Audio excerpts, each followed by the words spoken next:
My wife thought $15 million was her ticket out of our boring marriage.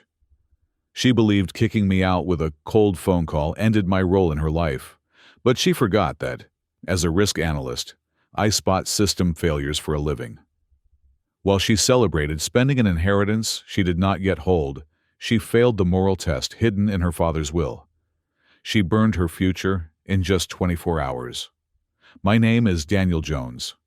I am 44 years old, and for the last decade, I have served as the Director of Data Security at Stratum Logistics.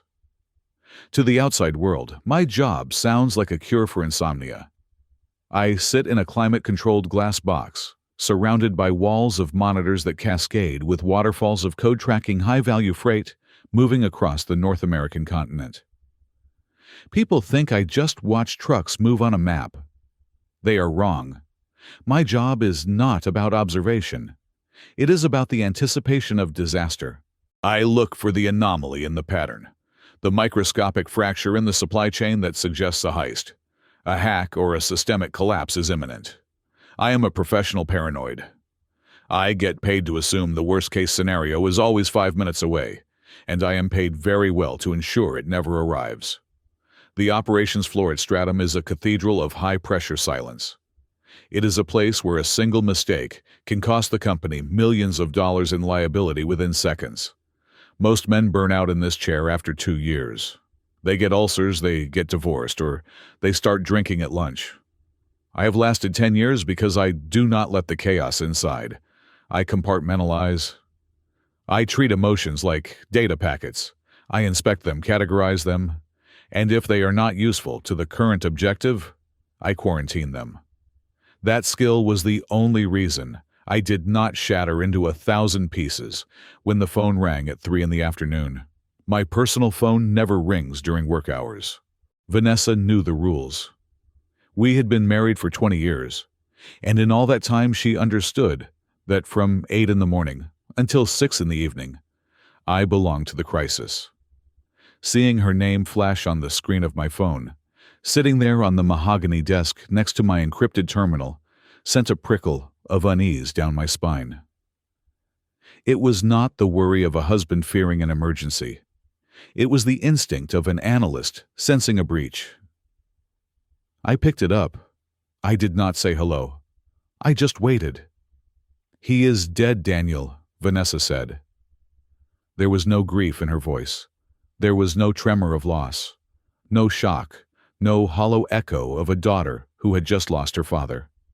Instead, her voice was vibrating with something electric, something that sounded terrifyingly like adrenaline. It was the tone of a gambler who had just watched the roulette ball land on the exact number they had mortgaged their life on. "When?" I asked. My voice was level, stripping away any unnecessary inflection. "An hour ago. Massive heart attack," she said, and I could hear the smile she was trying to suppress. It leaked through the receiver, sharp and jagged. "The lawyers just left the hospital. They read the preliminary summary to me right there in the waiting room because he had it expedited. It is all mine, Daniel. Everything. The portfolio, the properties in Florida, the liquid cash. All of it." Her father was a man who had made his fortune in commercial real estate by crushing anyone who showed a moment of weakness. He had hated me from the day we met. To him, I was a boring salaryman, a risk-averse coward who checked locks instead of kicking down doors. He had spent 2 decades making me feel small at Thanksgiving dinners, reminding me that my annual salary was what he paid in property taxes on his 3rd home. Now he was gone. "I am sorry for your loss," I said, though I knew the words meant nothing to either of us. "Save the fake sympathy," Vanessa snapped, the veneer of civility dropping instantly. "I am calling to tell you that things are changing. Today. Right now." "What do you mean?" "I mean I am done, Daniel. I am done with the budget meetings. I am done with your spreadsheets about retirement savings. I am done with you." She let out a breath, a long exhale of pure, unadulterated contempt. "I just inherited more money than you could earn in 10 lifetimes. I do not need a husband to pay the electric bill anymore. I do not need a safety net. I want to live, and I cannot do that with an anchor around my neck. I sat perfectly still. On the screen in front of me, a convoy of pharmaceutical trucks in Nevada was flagging a GPS delay. I tapped a command to reroute the satellite feed, my hand steady, while my marriage disintegrated in my ear. Are you asking for a divorce, Vanessa? I am not asking. She laughed, a harsh, brittle sound. I am telling you. Pack your things. Get out of my house. I do not want to see your face when I get home tonight. My lawyer is already drafting the papers. They will be messengered to your office tomorrow. But you need to be gone before sunset. The cruelty of it was breathtaking. 20 years. 2 children, a life built brick by brick through financial crashes and medical scares and the slow, grinding work of raising a family. And she was discarding it all within 60 minutes of her father's heart stopping, all because the balance in her bank account had theoretically changed. Most men would have screamed. Most men would have begged. They would have asked why or reminded her of the vows or cried about the children. But I am not most men. I am a risk analyst. And as she spoke, a cold, hard clarity descended over me. This was not a sudden break. This was a calculated strike she had been fantasizing about for years. The money was just the trigger. The house is in both our names, I said, stating a fact. I do not care, she shrieked, her voice cracking with hysteria. I will buy you out. I will burn it down. I just want you gone. If you are still there when I walk through that door, I will call the police and tell them I feel threatened. Do not test me, Daniel. I am a rich woman now. I can afford to make your life a living hell. There it was. The threat. The leverage. She was drunk on power she did not yet understand. I looked at the clock on the wall. It was 3 minutes past 3. Are you sure you want to do this today? I asked. My voice was soft, almost gentle. It was the question I asked my team before we initiated a system wipe. Are you sure? Once we execute this command, there is no undo button.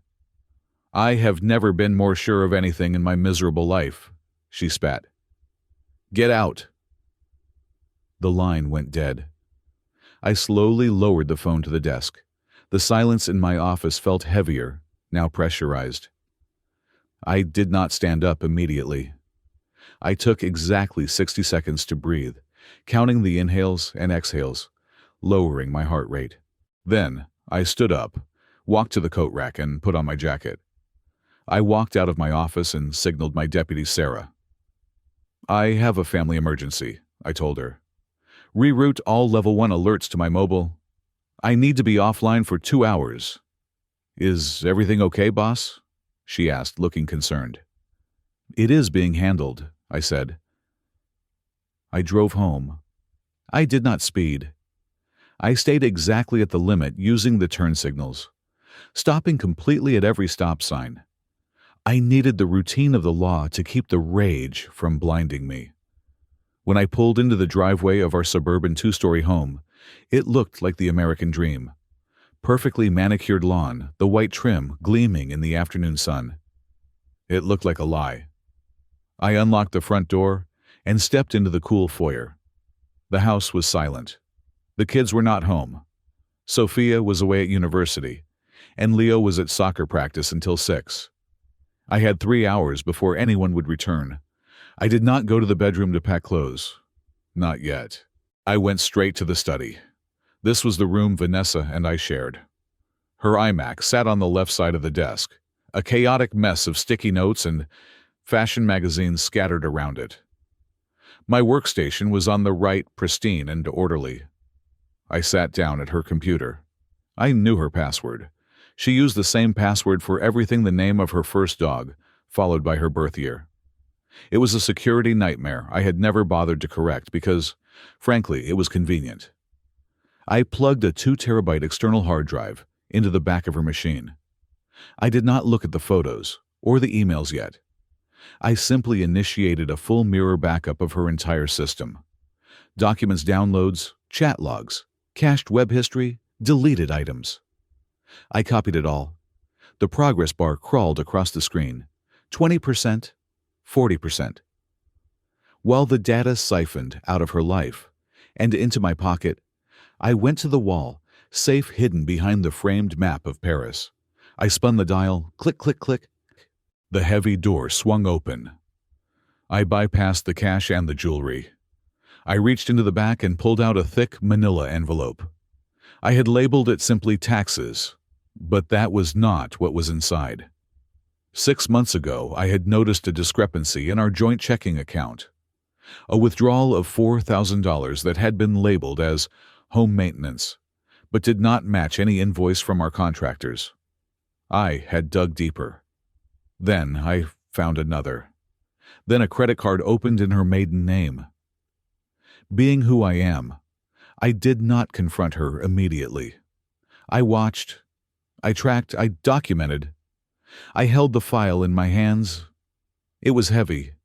It contained 6 months of bank statements, screenshots of Venmo transactions to a man named Julian, and travel itineraries for girls' trips that coincided perfectly with dates this Julian character was in the same city. I had been building a case, waiting for the right moment to present it, perhaps in therapy, perhaps in a lawyer's office. I had never imagined the moment would come like this. The computer beeped. The backup was complete. I ejected the drive and slipped it into the inside pocket of my blazer, right next to my heart. I put the manila envelope in my briefcase. Only then did I go upstairs. I packed one suitcase. Just one. I took my suits, my shirts, my medication for high blood pressure, and my shaving kit. I did not take the photo albums. I did not take the watch she gave me for our 10th anniversary. I stripped the bed of my presents. I wanted it to look as if I had never lived there. I was zipping the suitcase shut when I heard the front door open downstairs. It was barely 5 o'clock in the afternoon. She was early, and she was not alone. I heard the click of heels on the hardwood, followed by the heavier thud of men's dress shoes. Laughter floated up the stairs. Raucous, unfiltered laughter that sounded obscene in the quiet house. "I told you," Vanessa's voice echoed. "He is probably crying in the closet right now." "Pathetic," a male voice sneered. I honestly do not know how you survived 20 years with a stiff like that." I recognized the voice. It vibrated in my memory, pulling up a file from 3 years ago. Julian something. A minor player in logistics consulting a man who had tried to undercut Stratum on a government contract and failed miserably because his compliance data was fraudulent. A hustler. A man who wore suits that were too shiny and smiled with too many teeth. I took a deep breath, grabbed the handle of my suitcase, and walked out of the bedroom. I descended the stairs slowly. They were standing in the foyer. Vanessa was wearing a black dress that was inappropriate for a grieving daughter, but perfect for a cocktail party. She looked radiant, flushed with the intoxication of sudden wealth. Julian was standing behind her, his hands resting possessively on her hips. He was wearing a gray suit that cost more than my car, but it hung on him poorly. They both looked up as I reached the bottom of the stairs. The silence that stretched between us was thick enough to choke on. Vanessa's eyes darted to the suitcase in my hand and a smirk curled her lips. "Wow," she said, mocking surprise. "You actually listened for once. I thought I was going to have to throw your clothes out on the lawn." Julian looked me up and down, his eyes filled with the arrogance of a man who thinks he has already won the war. "Daniel," he nodded, his tone dripping with condescension. "Rough day, buddy. But hey, life goes on, right?" I did not look at Julian. He was irrelevant. He was a symptom, not the disease. I looked straight at Vanessa. I looked at the woman I had carried across the threshold of this house. I looked at the mother of my children. I searched for a single trace of regret, a flicker of hesitation. I found nothing. Just greed and a terrifying hollow emptiness. I walked past them to the small table by the door. I reached into my pocket and pulled out my house key. I placed it gently on the polished wood. It made a soft metallic click that sounded like the final period at the end of a very long sentence. "The garbage goes out on Tuesdays," I said calmly, my voice steady. "And the security system requires a reset every 30 days. But I suppose you can pay someone to handle that now." "Just get out, Daniel," Vanessa hissed, her smile faltering for a fraction of a second at my lack of emotion. She wanted a fight. She wanted me to scream so she could feel justified in her cruelty. She wanted a villain so she could be the victim. I refused to give her that satisfaction. I opened the front door. The evening air rushed in, smelling of rain and cut grass. I turned back one last time. I looked at Julian, who was already reaching for a bottle of wine on the sideboard, and then at Vanessa, who was watching me with eyes that were cold and hard as diamonds. "Good luck with what you just chose," I said. I stepped out onto the porch and pulled the door shut behind me. The latch clicked. It was the sound of a vault locking. I walked to my car, put my suitcase in the trunk, and drove away without looking back. She thought she had thrown me out of her life. She had no idea she had just locked herself in a cage with a predator, and she had just handed the only man who could have saved her the keys to her destruction. The door to the suite at the St. Regis clicked shut, sealing me inside a world of beige carpet-heavy drapes and impersonal luxury. I had used my personal American Express card, the one Vanessa did not have access to book the room for a week. It was the only credit card I possessed that she had not maxed out or monitored. This room, with its view of the city skyline glittering indifferently in the darkness, was no longer a place to sleep. It was my forward operating base. I placed my briefcase on the glass desk.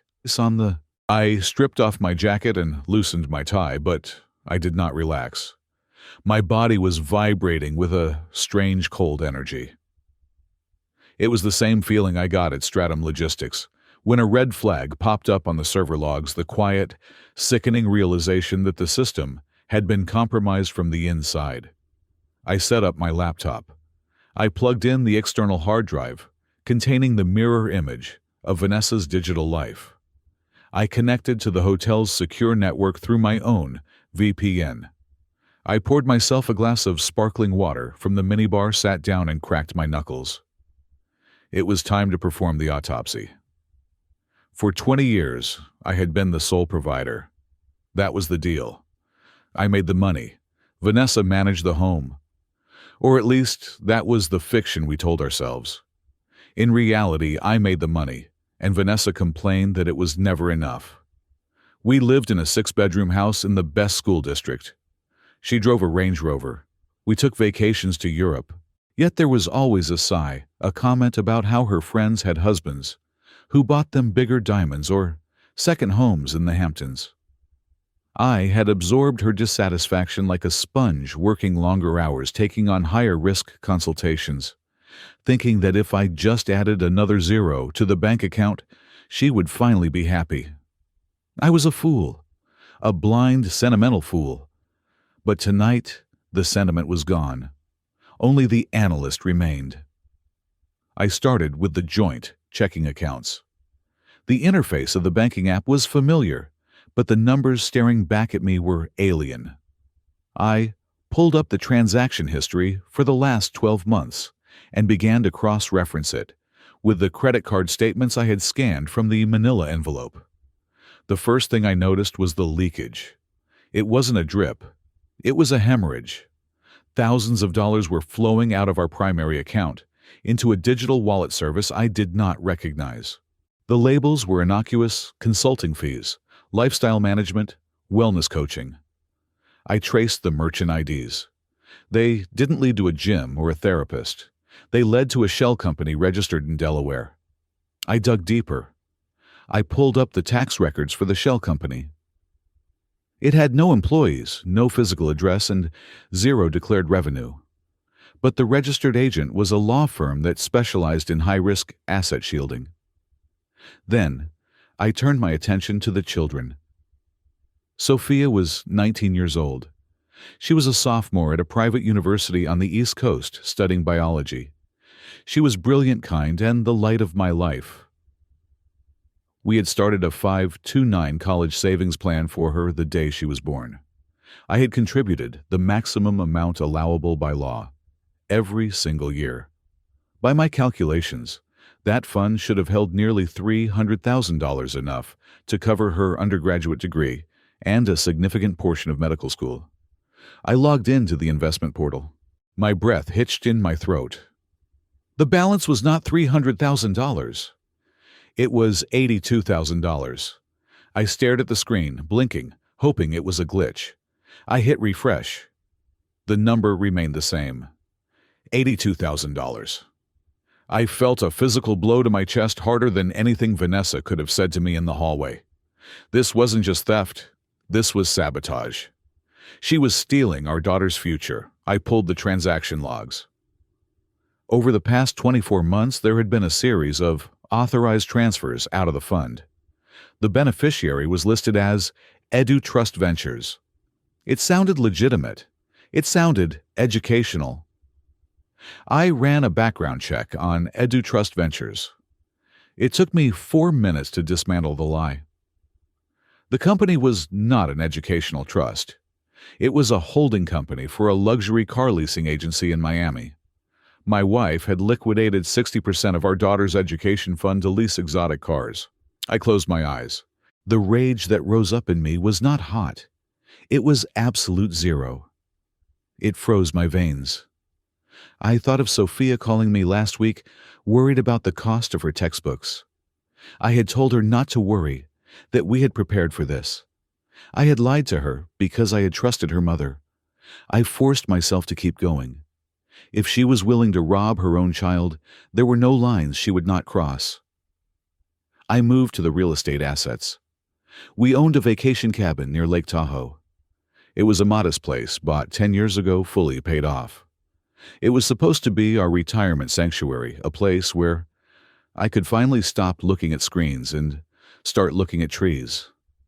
I accessed the county clerk's public records database. I searched for the property deed. There was a lien on it, dated 8 months ago.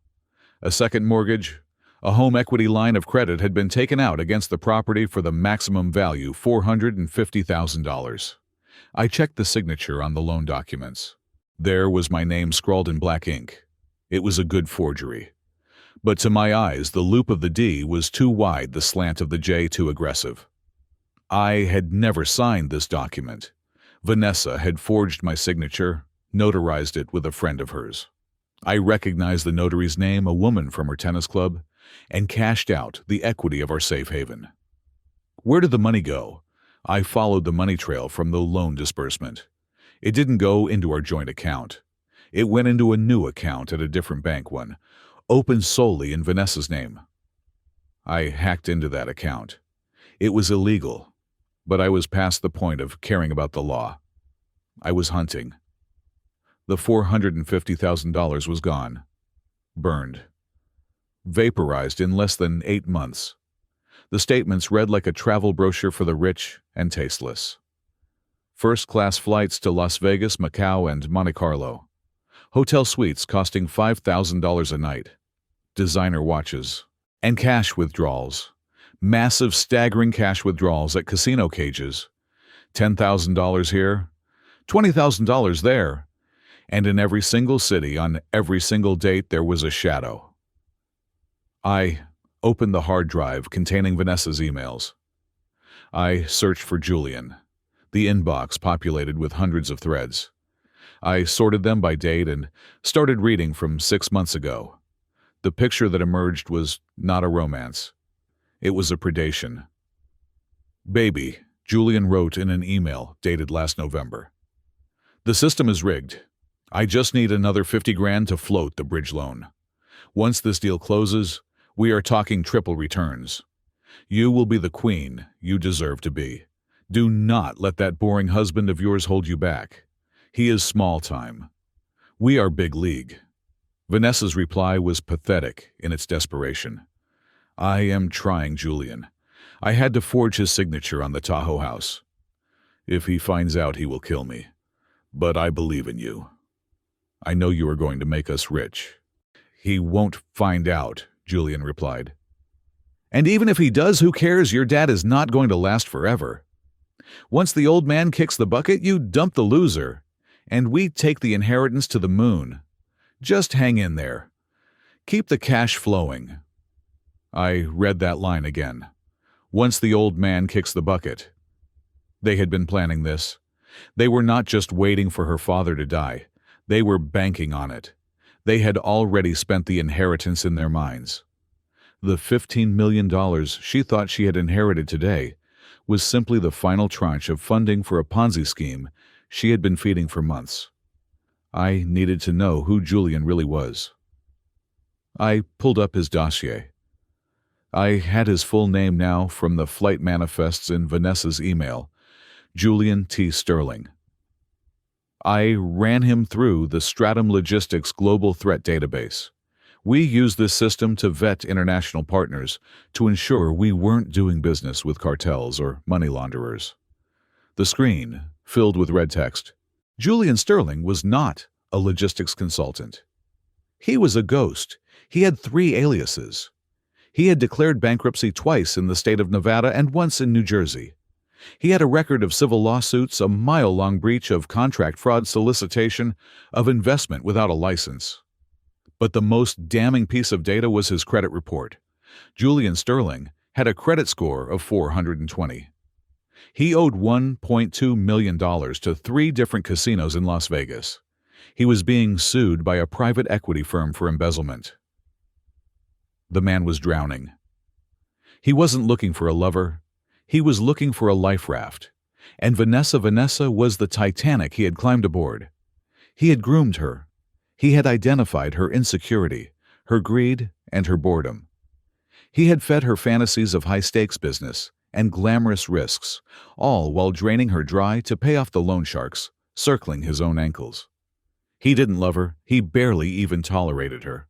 In one email to an associate, which I found by cross-referencing his email address on a data leak forum, he referred to her as the ATM with legs. I sat back in the ergonomic chair. The hotel room was silent, but my head was screaming.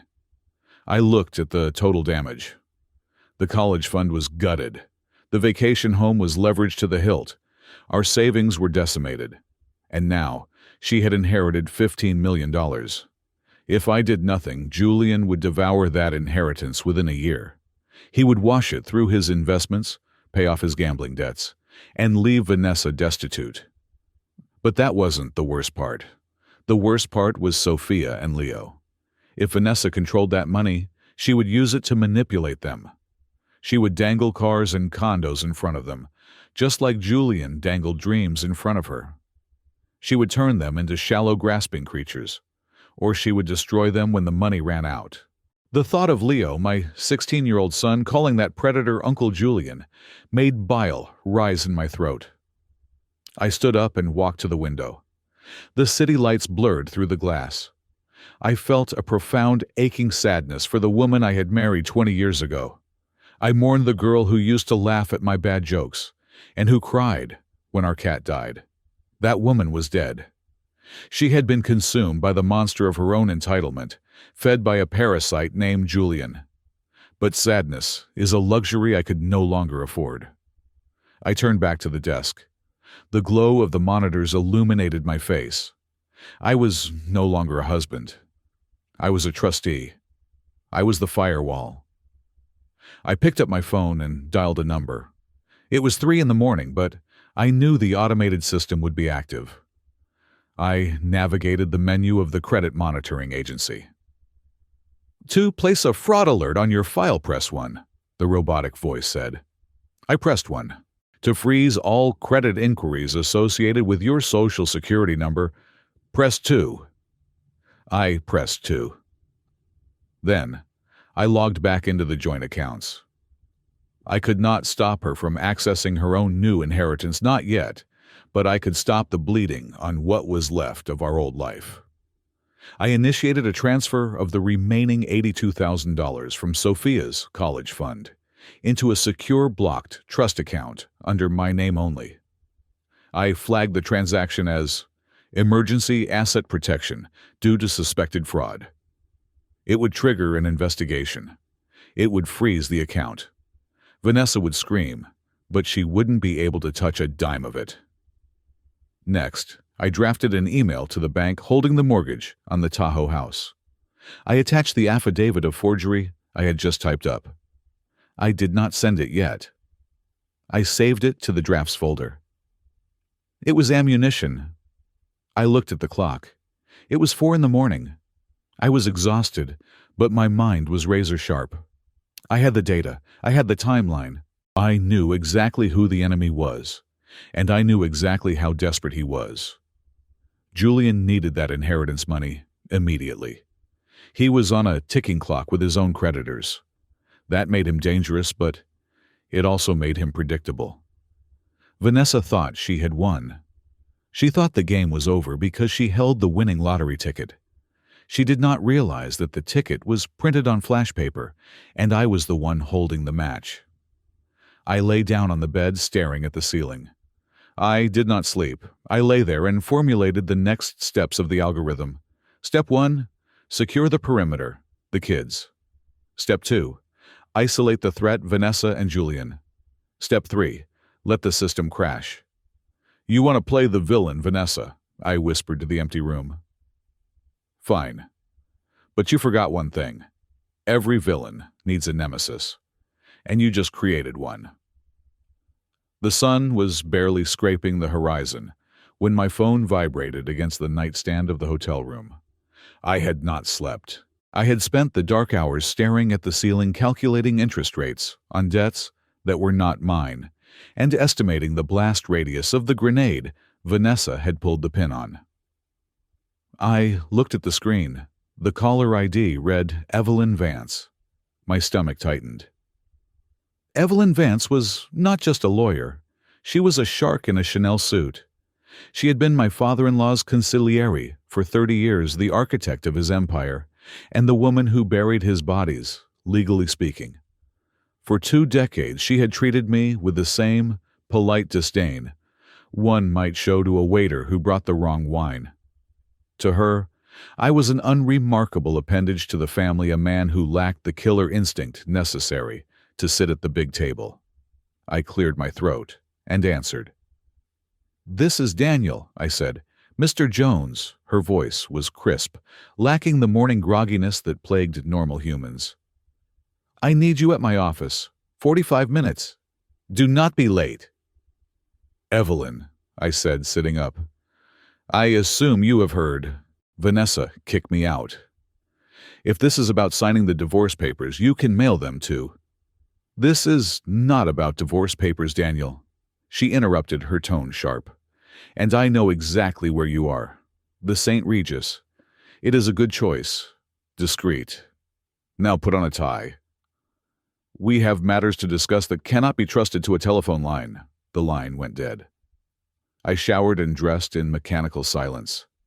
I chose my darkest suit, a charcoal gray that absorbed the light. When I tied my tie, I pulled the knot tight, as if I were preparing for battle. Evelyn's office was located in a glass tower downtown, occupying the entire 42nd floor. The receptionist did not ask for my name. She simply pressed a button under her desk and buzzed me through the double mahogany doors. Evelyn was standing by the window, looking out over the city. She was a small woman, 60 years old, with silver hair cut in a severe bob, but she cast a shadow 10 feet long. She turned as I entered. For the first time in 20 years, her eyes did not slide past me. They locked onto mine with a terrifying intensity. "Sit down, Daniel," she said, pointing to a leather chair opposite her massive desk. I sat. I did not slouch. I waited. "Arthur is dead," she said, stating the fact as if it were a clause in a contract. "Vanessa called me yesterday afternoon. She was practically hyperventilating with joy. She demanded I release the funds immediately. She wanted the wire transfer codes before the body was even cold. That sounds like her, I said evenly. Evelyn sat down, folding her hands on the polished wood. Arthur was a difficult man. He was arrogant, cruel, and manipulative. He hated you, Daniel. He told me once that you had the personality of a spreadsheet. I am aware, I replied. But, Evelyn continued, leaning forward, he hated stupidity even more, and he despised weakness. He watched Vanessa over the years. He watched her spend money she did not earn. He watched her complain about a life of privilege. And he watched you. She paused, letting the silence hang in the air. He watched me, I asked. He watched you fix her messes, Evelyn said. He watched you save for the children's education while she bought designer handbags. He watched you work 60-hour weeks at Stratum Logistics. He did not like you, Daniel, but he respected your utility. You were the only thing standing between his daughter and the gutter. He knew that as long as you were in the picture, the family fortune would be safe, because you are too principled to steal it and too cautious to lose it. Evelyn opened a drawer and pulled out a thick leather binder. She slid it across the desk toward me. Vanessa believes she inherited $15 million yesterday, Evelyn said, a dry smile touching her lips. She is wrong. I looked at the binder. What is this? This is the last will and testament of Arthur Blackwood, the real one. The one I drafted 3 months ago when his heart started failing. Evelyn opened the binder to a page marked with a red tab. Read the clause, highlighted in yellow. It is the Asset Protection Clause, specifically designed for a high-risk beneficiary. I read the legal text. It was dense, filled with jargon about fiduciary duties and vesting schedules, but my mind parsed it instantly. I translated the legalese into plain English in my head. The principal sum shall be held in a blind trust for a period of 6 months, following the death of the grantor. Condition of release. The beneficiary, Vanessa Jones, must maintain her current marital status and family structure. Any filing for divorce, separation, or estrangement initiated by the beneficiary within this probationary period, without just cause defined strictly as proven physical abuse or felony criminal activity by the spouse, will result in a default judgment against the beneficiary. I looked up, stunned. He put a behavior clause in the will. Arthur knew exactly what she would do, Evelyn said. He predicted it down to the hour. He told me, the moment I die, she will try to cut Daniel loose because she thinks she doesn't need a babysitter anymore. She thinks the money is freedom. I want to see if she has the moral character to keep her family together for just 6 months. If she does, she gets the money. Maybe she will have matured by then. And if she fails? I asked. She already kicked me out. She failed in less than 2 hours. If she fails, Evelyn said, her eyes gleaming, the structure of the inheritance changes completely. But here is the catch, Daniel. She does not know about this clause. And I am strictly forbidden from telling her. Why? Because it is a test, Evelyn said. If I tell her, she will fake it. She will pretend to be a loving wife for 6 months to get the check, and then she will divorce you the next day. Arthur wanted to see her true colors. He wanted to know if she was capable of loyalty without a financial gun to her head. Evelyn stood up and walked to a large monitor mounted on the wall. She picked up a remote. There is a video addendum, she said. He recorded this the day he signed the papers. He wanted you to see it. The screen flickered to life. My father-in-law, Arthur, sat in a high-backed chair. He looked frail, his skin pale and papery, but his eyes were sharp. He looked directly into the camera lens. Hello, Daniel, the video, Arthur croaked. If you are watching this, I am dead and you are sitting in Evelyn's office. Let us be honest. I never liked you. You are boring. You drive a sedan. You wear cheap suits. But you are a man of your word. My daughter is not." The old man on the screen coughed, taking a sip of water before continuing. "I know Vanessa. She is greedy and she is easily manipulated. I have seen that greased-back vulture. She has been running around with that Julian character. Do not look surprised, Daniel. I have private investigators on retainer. I know everything. I know she is cheating on you. I know she is stealing from the grandkids, and I know that the second I am gone, she will try to cash out and run off with him." Arthur leaned into the camera, his face filling the frame. "So, I am making you the warden, Daniel. You are named in this will as the temporary trustee. You have the sole authority to monitor her compliance with the moral clause. You report to Evelyn. If Vanessa kicks you out, if she files for divorce, if she brings that gigolo into my house around my grandchildren, she forfeits the liquid cash. All of it. The money bypasses her and goes into a trust for Sophia and Leo with you as the executor." The screen went black. I sat in silence. The hum of the air conditioning was the only sound in the room. "She has already violated the terms," I said quietly. "She kicked me out yesterday. She moved Julian in last night." Evelyn nodded slowly. "I know. But legally, we need the clock to run. We need undeniable proof that this is a permanent break, not a momentary lapse of grief. And we need her to dig the hole deeper." "So what do I do?" "Nothing," Evelyn said. "You do absolutely nothing. You let her think she has won. You let her spend. You let her rack up debt. You let her parade that man around town. The will states that the reading of the specific distribution terms happens 10 days after the funeral. That gives us 2 weeks." "2 weeks," I repeated. "In 2 weeks we will hold the formal reading," Evelyn explained.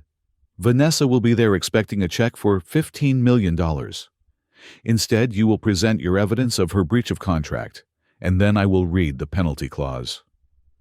Evelyn leaned across the desk, her voice dropping to a conspiratorial whisper. "Daniel, for the next 14 days, you are not a husband. You are a spy. Keep your backup of her computer safe. Document every text message, every call, every threat she sends you. Did she threaten you?" "She told me to get out or she would call the police," I said. "Good," Evelyn said. "Keep that. Did she cut off your access to the house?" "She took my key." "Excellent," Evelyn smiled, and it was a terrifying sight. "Arthur gave you a sword, Daniel, but you have to wait until she lunges before you use it. If you warn her, if you try to save her, you void the test. She has to destroy herself. Do you understand? I thought about the empty college fund. I thought about the forged mortgage. I thought about Julian calling me a stiff in the hallway of the home I had paid for." "I understand," I said. "You are the trustee," Evelyn said, handing me a heavy envelope. "This contains a copy of the full will and your authorization papers. Keep them hidden. As far as the world knows, you are the rejected ex-husband living in a hotel. But in this room, and in the eyes of the law, you are the one holding the checkbook." I stood up. The weight of the envelope in my hand felt substantial. It was heavier than the suitcase I had dragged out of my house. "One more thing," Evelyn said as I turned to leave. "The house. The title is in a trust. She cannot sell it without the trustee's signature. That is you. If she tries to list it, let the real estate agent know." "She already mentioned buying a penthouse," I said. "Let her dream," Evelyn replied. "The fall is always harder from a greater height." I walked out of the office building and into the morning sun. The city noise washed over me, the honking taxis, the construction drills, the chatter of pedestrians. Yesterday that noise had felt chaotic, overwhelming. Today, it felt like a rhythm I could control. I hailed a taxi. "Where to?" the driver asked. "The St. Regis," I said. I leaned back in the seat. I took out my phone and saw 3 missed messages from Vanessa. Message 1. I hope you are enjoying the homeless life. Do not forget to cancel the gardener, I am not paying for it. Message 2. Julian says, we need to sign the transfer papers for the car title. Bring them over, or I will burn your golf clubs. Message 3. The kids are fine without you. Better, actually, stop texting them. I looked at the messages. Yesterday they would have felt like knives. Today they looked like data points. They were evidence. I did not reply. I took a screenshot of each one and uploaded them to the secure cloud server I had set up the night before. I was no longer the victim of a tragedy. I was the author of a correction. Vanessa thought she was starting a new chapter of freedom and excess. She did not realize she was writing her own confession line by line, dollar by dollar. And I would be there to read it out loud when the ink was dry. The silence of the hotel room was shattered at 7 in the evening by the ringtone assigned to my son Leo. I had been staring at the wall, analyzing the pattern of the wallpaper, trying to keep my mind from replaying the look on Vanessa's face when she told me to leave. I snatched the phone from the nightstand. Leo! I answered, my heart hammering against my ribs. Dad! His voice was a whisper, trembling and thin. I could hear the echo of porcelain tiles. He was calling me from a bathroom. Dad, you have to come back, please. It is weird here. It is really weird. Slow down, son, I said, my voice dropping into the calm, authoritative register I used during server outages. Where are you? Are you safe? I am locked in the downstairs bathroom, he said. He was hyperventilating slightly.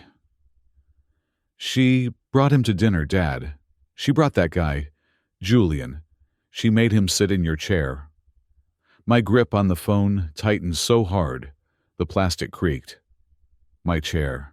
The head of the table where I had sat for 20 years, cutting roasts, asking about homework, listening to the mundane and beautiful details of our family life. What did she do, Leo? I asked. She cooked steaks, Leo said, his voice cracking with the humiliation of it. She never cooks. And she put out the good wine glasses. And then she told me to call him Uncle Julian. She said Leo passed the potatoes to Uncle Julian. Dad, I do not know this guy. He was looking at me like I was a bug. He kept making jokes about how quiet the house was now, that the negative energy was gone. The rage that flared in my chest was white hot, but I forced it down. I could not parent through rage. I had to parent through strategy. You do not have to call him anything you do not want to, Leo, I said firmly. You are polite, you eat your dinner, and you go to your room. You do not engage. It is not just that, Leo whispered, and I heard the sound of a toilet flushing a cover noise. She put a contract on the table, like a literal piece of paper. She said she is going to buy me a tricked-out Jeep Wrangler for my birthday, the one with the lift kit I wanted. But she said I have to sign a statement for her lawyer first. A statement saying that I want to live with her because you are emotionally distant. I closed my eyes. Bribery. She was trying to buy our son's loyalty with a car she would likely pay for, using the very inheritance she had already forfeited. It was transactional love, the only kind Vanessa understood. Listen to me, Leo, I said. Do not sign anything. Tell her you need to think about it. Tell her you want to read it over the weekend. Can you do that for me? Yeah, he sniffed. But Dad, she is acting crazy. She is laughing too loud. It is scary. I know, son, I am working on it. I promise you I am working on it. Just hold on. We hung up and I sat there in the dim light, feeling the weight of my failure. I had protected them from financial ruin, but I had failed to protect them from their mother's narcissism. 10 minutes later, my phone rang again. This time, it was Sophia.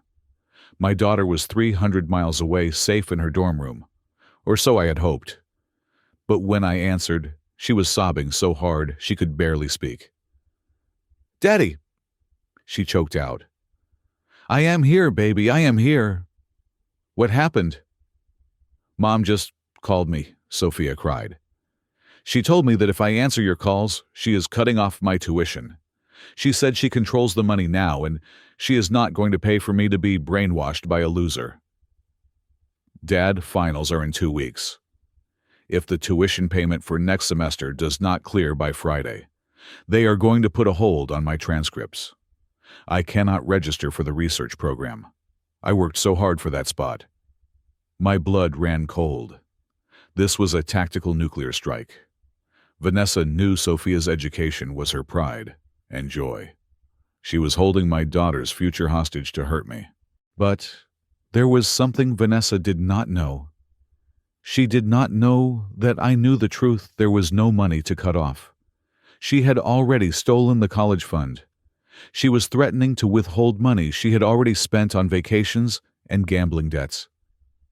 It was a bluff, a cruel, empty bluff. But Sophia did not know that, and I could not tell her.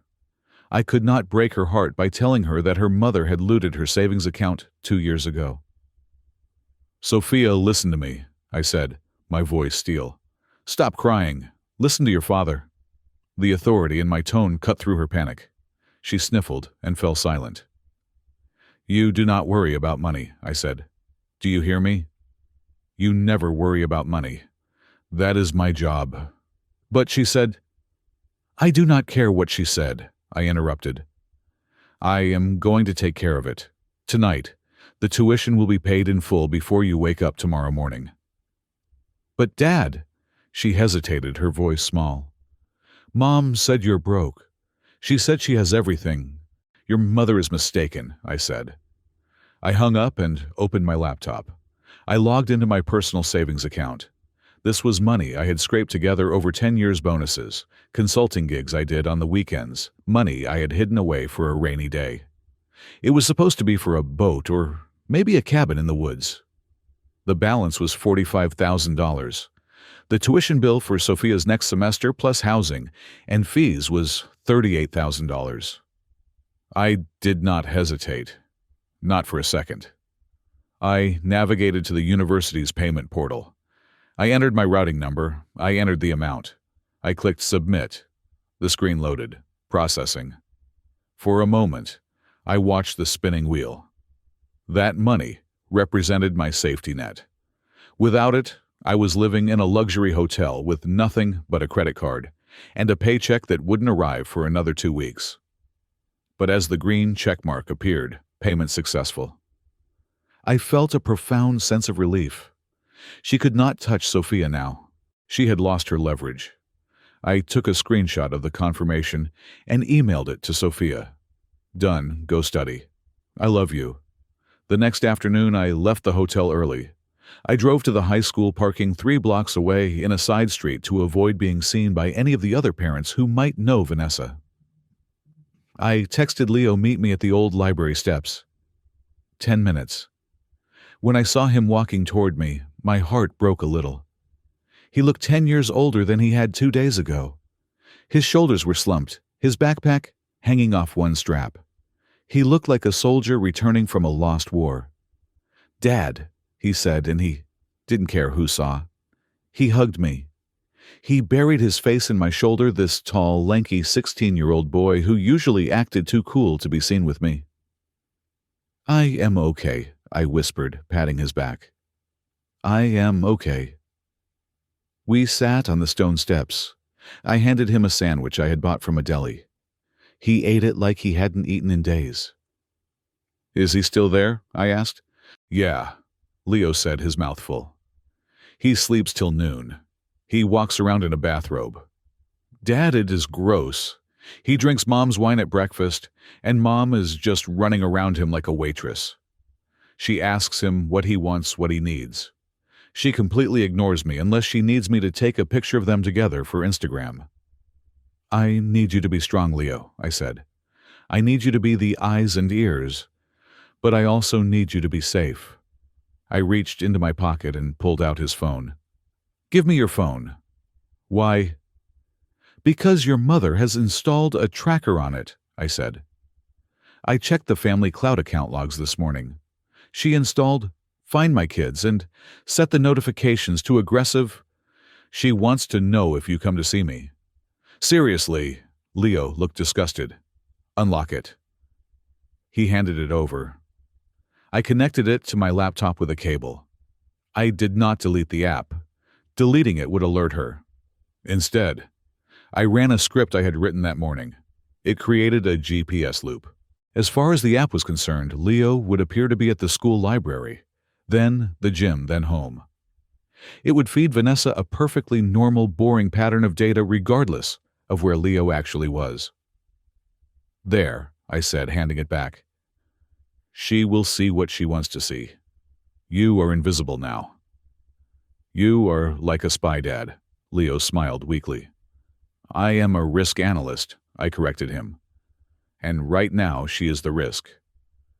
She said bad things about you last night, Leo said quietly, looking down at his sneakers. She was on the phone with Grandma's sister. She didn't know I was in the hallway. What did she say? Leo hesitated, then pulled up a voice memo on his phone. I recorded it. I don't know. I thought you might need to know. He pressed play. Vanessa's voice, shrill and slurring slightly from alcohol, tinny through the phone speaker. I don't care if Sophia cries. She is an ungrateful little brat just like her father. I carried her for 9 months and she sides with him fine. Let her starve. I have $15 million. I can buy a new family. I can buy kids who actually appreciate me. Julian says we should just send them to boarding school and travel. Honestly, it sounds like heaven. The recording ended. The silence on the library steps was heavy. I looked at my son. He had recorded his own mother, saying she wanted to replace him. The pain in his eyes was raw, a wound that would take years to heal. I am so sorry you heard that, I said, my voice trembling with suppressed fury. Is it true? Leo asked. Is she going to send us away? No, I said. She is not going to send anyone anywhere, because she is not going to have the money to do it. What do you mean? I mean that karma is a very real thing, Leo, and it is coming for her. I took the phone from him and forwarded the audio file to my secure server. This was it. This was the final nail. The clause in the will spoke of maintaining family structure. Here was the beneficiary explicitly stating her intent to abandon her children and dismantle the family. It was evidence of moral failure so profound that even a stranger would be disgusted. Go back to school, I told him, standing up. Keep your head down. Do not sign anything. If she tries to make you sign, you tell her you lost the pen, you stall. Can you do that? I can do that, Leo said. He looked stronger now, knowing he had a mission. I love you, Leo. Love you too, Dad. I watched him walk back toward the school building. I waited until he was safely inside before I turned back to my car. I sat in the driver's seat for a long time, gripping the steering wheel. I replayed the recording in my head. I can buy a new family. You just lost the old one, Vanessa, I said to the empty car. I started the engine. I had the financial records. I had the email trails. And now, I had the voice of the mother proving she was unfit to be a guardian, let alone a millionaire. I drove back to the hotel. I had work to do. I had to compile the dossier for Evelyn Vance. The 10-day waiting period was ticking down. Vanessa was busy shopping for penthouses and dreaming of Europe. She didn't hear the sound of the trap snapping shut. But I did. And for the sake of Sophia and Leo, I was going to make sure it closed tight. The notifications on my phone started arriving at speed like a ticker tape of a stock market crash. But this was not Wall Street. This was the systematic dismantling of my wife's sanity, one transaction at a time. I sat in the hotel suite watching the digital feed. I had deliberately left one credit card, active, a joint platinum card with a limit of $50,000. I could have frozen it along with the others. But in risk analysis, you never seal every exit. You leave one door open, a door that leads to a cliff, and you wait for the target to walk through it. Ping. The Diamond Vault, $12,500. Ping. Porsche dealership deposit, $5,000. Ping. Saks, Fifth Avenue, $8,240. Vanessa was not just shopping. She was engaged in a manic episode of acquisition. She believed she was worth $15 million. In her mind, the money was already in the bank gathering dust, waiting to be commanded. She did not understand the concept of probate, of trust administration, or of the waiting period. To her, the death of her father was simply a winning lottery ticket scratched in the hospital waiting room. I logged into the bank's security portal. I could see the location data associated with each swipe. She was moving through the high-end district of the city like a hurricane. And she was not alone. The secondary charges, cigars, men's loafers, a bespoke suit fitting, told me Julian was right there beside her, pointing at things he wanted, treating my wife like a limitless gift card. But $50,000 was small change compared to what came next. At noon, I received an alert from a credit monitoring service I had subscribed to under Vanessa's name. A hard inquiry had been made on her credit report. Lender Shadow Capital Corp. Inquiry type, secured high-interest bridge loan.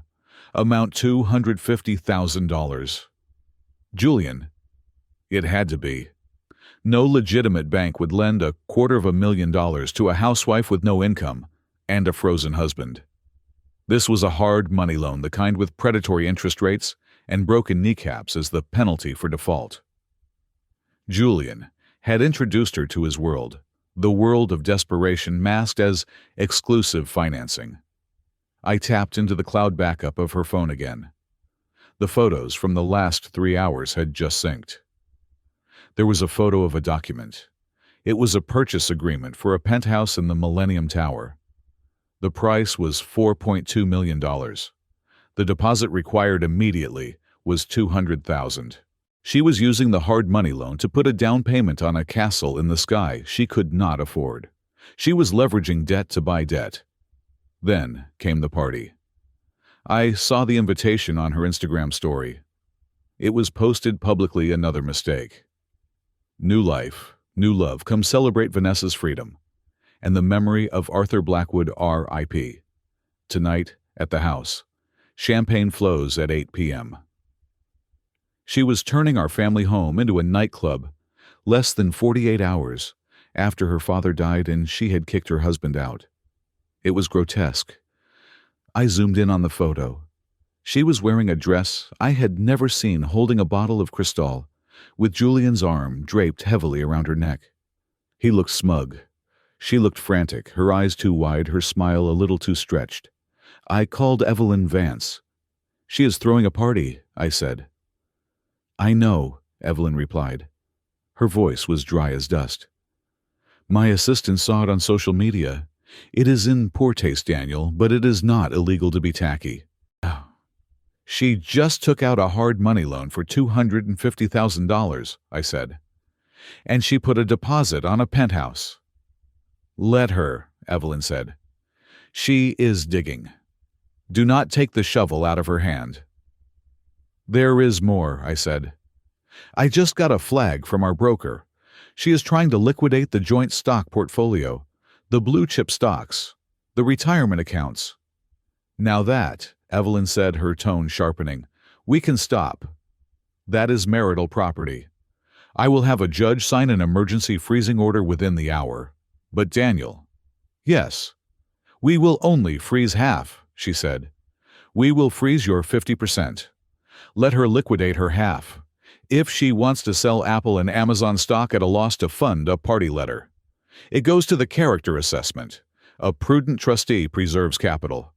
A reckless beneficiary burns it." "Understood," I said. 2 hours later, the broker called me. He sounded panicked. "Mr. Jones, I have your wife on the other line. She is screaming. She wants to sell everything. She says she has a hot tip on a venture capital deal." "Sell her half," I said calmly. "Keep my half in the index funds.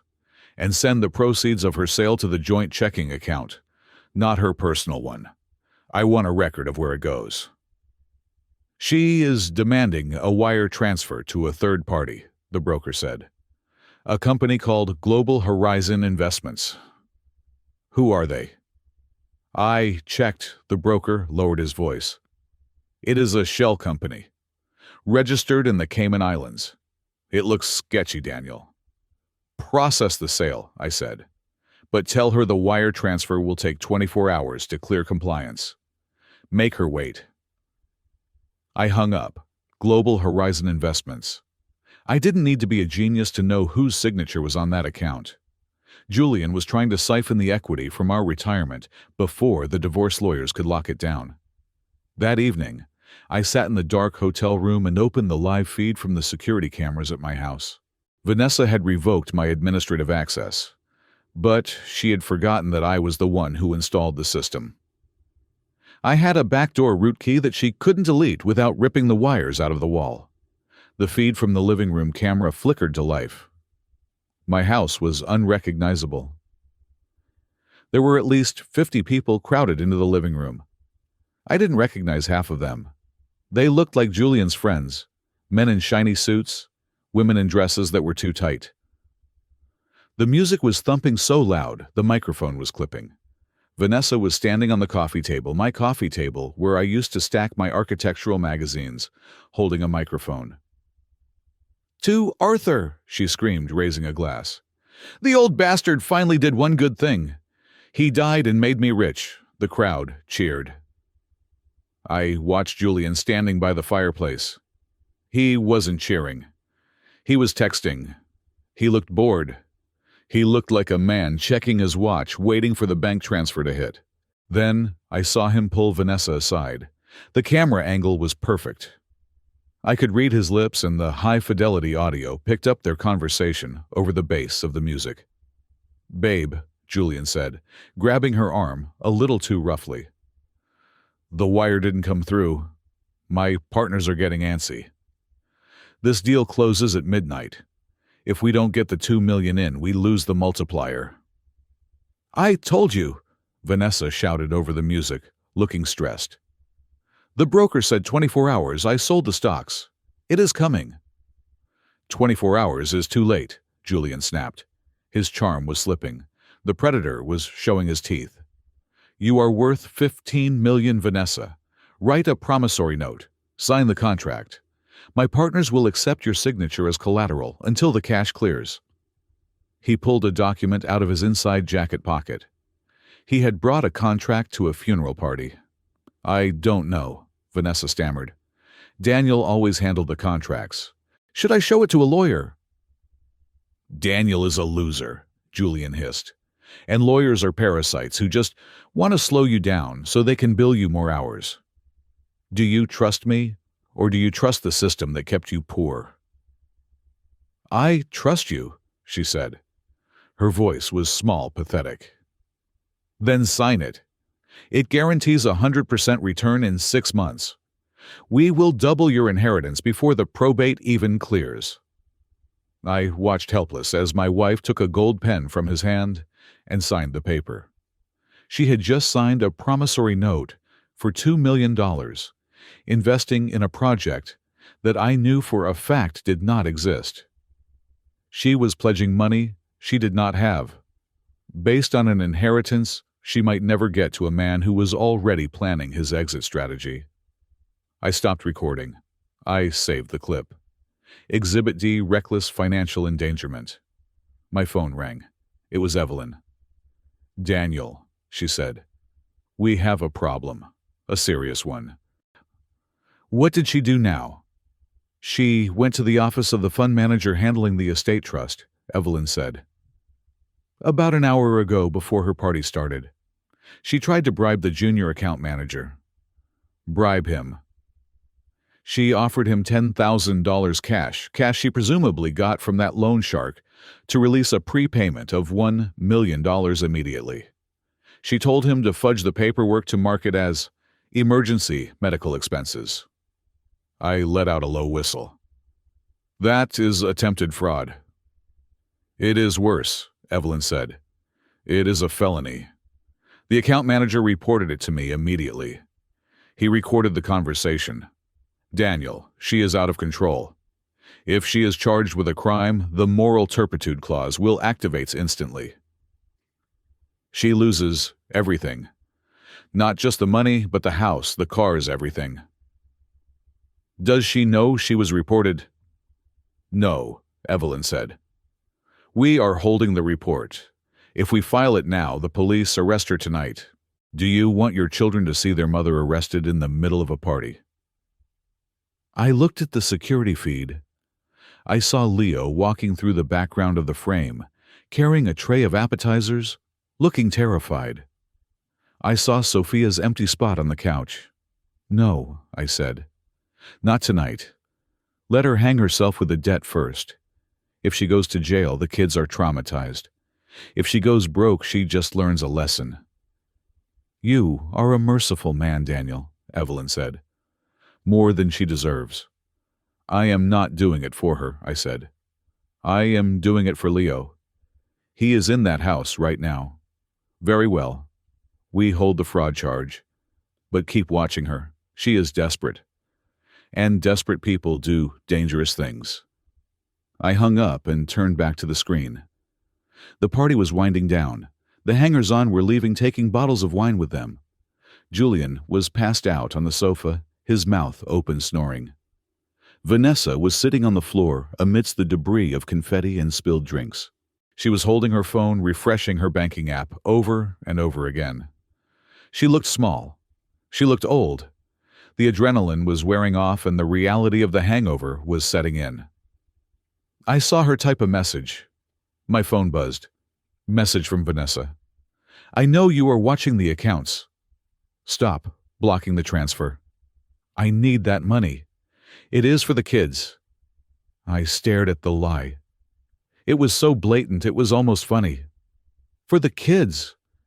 She had just signed $2 million away to a con artist, and she was using our children as a shield. I did not reply. I simply archived the message. I opened my spreadsheet. I updated the liabilities column. Hard money loan, $250,000 interest rate, 25% monthly. Penthouse deposit, $200,000, non-refundable. Julian's investment, $2 million. Promissory note. Party costs, estimated $50,000. Credit card, debt $65,000. Total debt incurred in 48 hours, $2,565,000. She was technically bankrupt. Even if she got the inheritance, she had already burned nearly 20% of it in 2 days. But she wasn't going to get the inheritance, which meant when the dust settled, she would be $2.5 million in the hole with no assets, no husband, and no way out. I felt a strange sensation in my chest. It wasn't joy. It wasn't vengeance. It was the cold, hard satisfaction of a mathematical equation balancing out. She had failed the test. She had failed it so spectacularly that she had created a crater where her life used to be. I closed the laptop. I needed to sleep. Tomorrow, the interest on her stupidity would start compounding, and I needed to be well rested to watch the collapse. Monday morning at Stratum Logistics usually begins with the hum of servers and the smell of industrial coffee. But this Monday, the atmosphere was different. When I swiped my badge at the security turnstile, the light turned green, but the guard, a man named Mike, who usually asked me about the football scores, did not make eye contact. He looked at his shoes. I walked to the elevator. The silence in the car was heavy. When I reached my floor, I did not even make it to my desk. Mr. Jones, the administrative assistant for the CEO, said, stepping into my path. She was a woman who never left her desk unless the building was on fire. Mr. Thorne wants to see you. Now. In the boardroom. Is there a breach? I asked, my mind immediately jumping to network security. Just come with me, she said. I followed her. We walked past the open plan office where my team sat. They were all staring at their screens, typing too fast, shoulders hunched. They knew. In a company like this, rumors travel faster than fiber optics. The boardroom doors were heavy oak. She opened one and I stepped inside. The room was cold. Seated at the long glass table were three people: Marcus Thorne, the CEO of Stratum Logistics; Linda Greer, the head of human resources; and Robert Sterling, the general counsel. Thorne did not stand up. He was a man who looked like he had been carved out of granite, with eyes that could evaluate a balance sheet, and a human soul with equal indifference. "Sit down, Daniel," Thorne said. I sat. I placed my hands on the table, palms flat. I did not fidget. "We received an email at 4 o'clock this morning." Thorne began sliding a printed document across the glass toward me. It was sent to the entire board of directors. It was sent anonymously. I picked up the paper. The subject line read, "The thief in your IT department." I read the body of the email. It was a masterpiece of hysteria and vague accusations. "You need to know that Daniel Jones is stealing from you. He has been embezzling company funds for years to support his secret gambling addiction. He is also selling your proprietary encryption codes to Chinese hackers. I have seen the cash. I have seen the files. He is a fraud and a criminal. Fire him before he destroys your company." I read it twice. The grammar was poor, the phrasing was emotional, and the accusation of a gambling addiction was a projection so transparent it was almost laughable. Vanessa was accusing me of Julian's vices. "This is a serious accusation, Daniel," Sterling, the lawyer, said, leaning forward. "Embezzlement, industrial espionage. We have to suspend your clearance immediately pending a forensic audit." "I understand the protocol," I said calmly. "But before you cut off my access, look at the timestamps." "We are not here to discuss timestamps," Linda, from HR, said gently. "We are here to discuss your resignation. If you resign now, we can handle this quietly. No police." I looked at Thorne. "Marcus, you hired me because I know how to spot a lie in a data set. Give me 2 minutes to show you that this email is not a whistleblower complaint. It is a domestic weapon." Thorne looked at me for a long moment. He tapped his pen on the table. 2 minutes. I pulled my tablet from my bag. I did not need to access the company network. I had my own tools. "The email was sent anonymously," I said, typing a command into my terminal. But whoever sent it was not sophisticated. They used a standard Gmail account created 10 minutes prior to sending. They did not use a VPN. They did not mask their routing. I turned the tablet around so they could see the screen. "I ran a trace on the email header included in your security automated flag report," I said. "Do you see this IP address 74.125? Thorne nodded. "I see it." "That is a residential IP address provided by Comcast," I explained. "It is registered to a private residence at 42 Oakwood Drive." I paused. "That is my house." The lawyer frowned. "So you admit the email came from your house. That does not help your case, Daniel." "Wait," I said. "Look at the device ID signature. It is an iPad Pro 6th generation. I do not own an iPad. I am an Android user. My wife, however, owns that exact model. And if you cross-reference the time the email was sent 4 in the morning with the motion sensors in my home security system," I pulled up the logs from my home security. "At 4 in the morning, there was movement in the master bedroom. The iPad was active. I, however, was checked into the St. Regis Hotel downtown.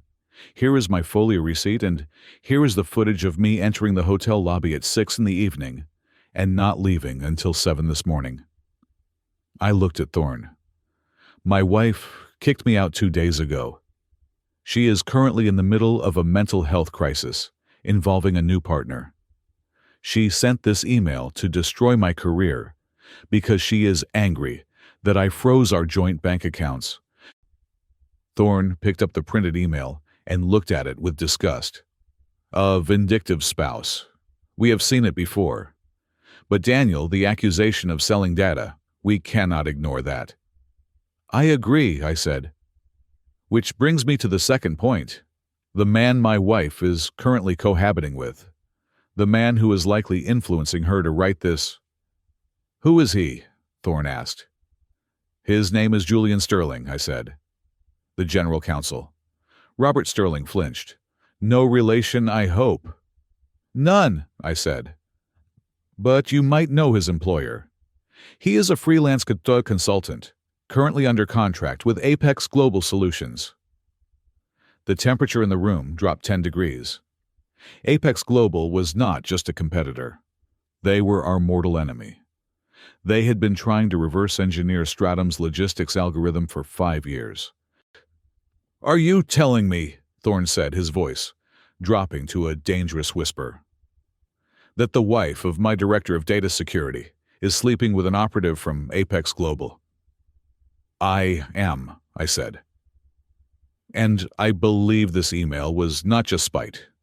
It was a distraction. Julian knows that if I am fired or suspended, my access codes are revoked and reset. But in the interim, during the handover, there is a window of vulnerability. He doesn't want me fired because I am a bad husband. He wants me fired because I am the only one who can see that he is trying to probe our network through my home Wi-Fi. I swiped to the next screen on my tablet. This is a packet sniff I ran on my home network last night remotely. I detected 3 attempts to ping the Stratum internal VPN from a laptop connected to my living room router. The laptop is registered to Apex Global IT Department. Thorne stood up. He walked to the window and looked out. The silence stretched for a long time. When he turned back, the cold indifference was gone. In its place was the look of a general who had just realized his perimeter was under attack. Robert, Thorne barked at the lawyer. Tear up that suspension letter. Sir? I said tear it up. This isn't an embezzlement case. It is a hostile extraction attempt. Thorne looked at me. Daniel, you are the only one who knows their playbook. I wrote the playbook, I reminded him. We are not firing you, Thorne said, pacing the room. We are locking this down. If this Julian character is trying to use your wife to get to our data, we are going to break his hands. Metaphorically speaking. Of course, the lawyer added quickly. Daniel, Thorne said, leaning over the table. I am promoting you, effective immediately. You are now the acting vice president of regional security. I want you to have full autonomy to secure the network. Use whatever resources you need. If you need to burn your home network to the ground to keep them out, do it. I will handle it, I said. And regarding your wife, Thorne added, his eyes narrowing. She attacked a Stratum executive. She attempted to libel you to the board. That exposes the company to liability if we acted on false information. Robert, draft a cease and desist. A real one. The kind that makes people afraid to open their mailboxes. And offer Daniel the full protection of the corporate legal team. If she tries to drag him into court, I want Stratum lawyers sitting on his side of the bench. Thank you, Marcus, I said. But the letter, send it via courier. I want to make sure she gets it. An hour later, I was back at my desk. But I wasn't just Daniel the data guy anymore. I was the vice president. My team looked at me with renewed respect, bordering on fear. They had seen me walk into the lion's den and walk out with a crown. I sat down and opened a secure channel to the courier service. At 2 p.m, a black sedan pulled up to my house. I watched on the security camera feed on my second monitor. A man in a suit got out carrying a thick red envelope with the Stratum Logistics seal embossed on it. He rang the doorbell. Vanessa answered. She was wearing a silk robe holding a glass of wine. It was 2:00 on a Monday. The courier handed her the envelope. Mrs. Vanessa Jones, legal correspondence from Stratum Logistics. She snatched it from his hand. Is this his severance check? Did they fire him? "I am just the messenger, ma'am," the man said and walked away. Vanessa ripped the envelope open right there on the porch. She pulled out the document. It was printed on heavy bond paper. I knew what it said. It was a formal notification that she was under investigation for corporate defamation, and that any further contact with the board of directors would result in a lawsuit seeking damages of $5 million. It also noted that her IP address had been logged as the source of a malicious attack. I watched her face. I expected fear. I expected shock. Instead, she laughed. It was a cackle, loud and sharp. She tore the paper in half. Then she tore it again. She threw the confetti of legal warnings onto the doormat. $5 million, she shouted at the retreating courier, though he was already in his car. I am worth $15 million. You think I am scared of some corporate suit? Tell Daniel he is a loser. Tell him I am going to buy his company and fire him myself. She turned and slammed the door. I sat in my office 40 floors above the city and shook my head. She truly did not understand. She thought she was fighting a bad marriage. She didn't realize she had just declared war on a billion-dollar corporation. She had just poked a sleeping dragon in the eye, and she was doing it while standing in a house made of straw. Hubris, I whispered to myself. The most reliable variable in the human equation. I picked up my office phone. Security, I said. Flag the IP address coming from 42 Oakwood Drive. Isolate it, and redirect any traffic from that location to a honeypot server. If Julian wants to steal data, let's give him some junk files to play with. Yes, sir, the engineer replied. And congratulations on the promotion, sir. Get back to work, I said and hung up. I looked at the shredded paper on my front porch through the camera. Vanessa thought the $15 million made her invincible. She didn't know that the money was a mirage, but the enemies she was making were very, very real. The dossier on Julian Sterling was complete.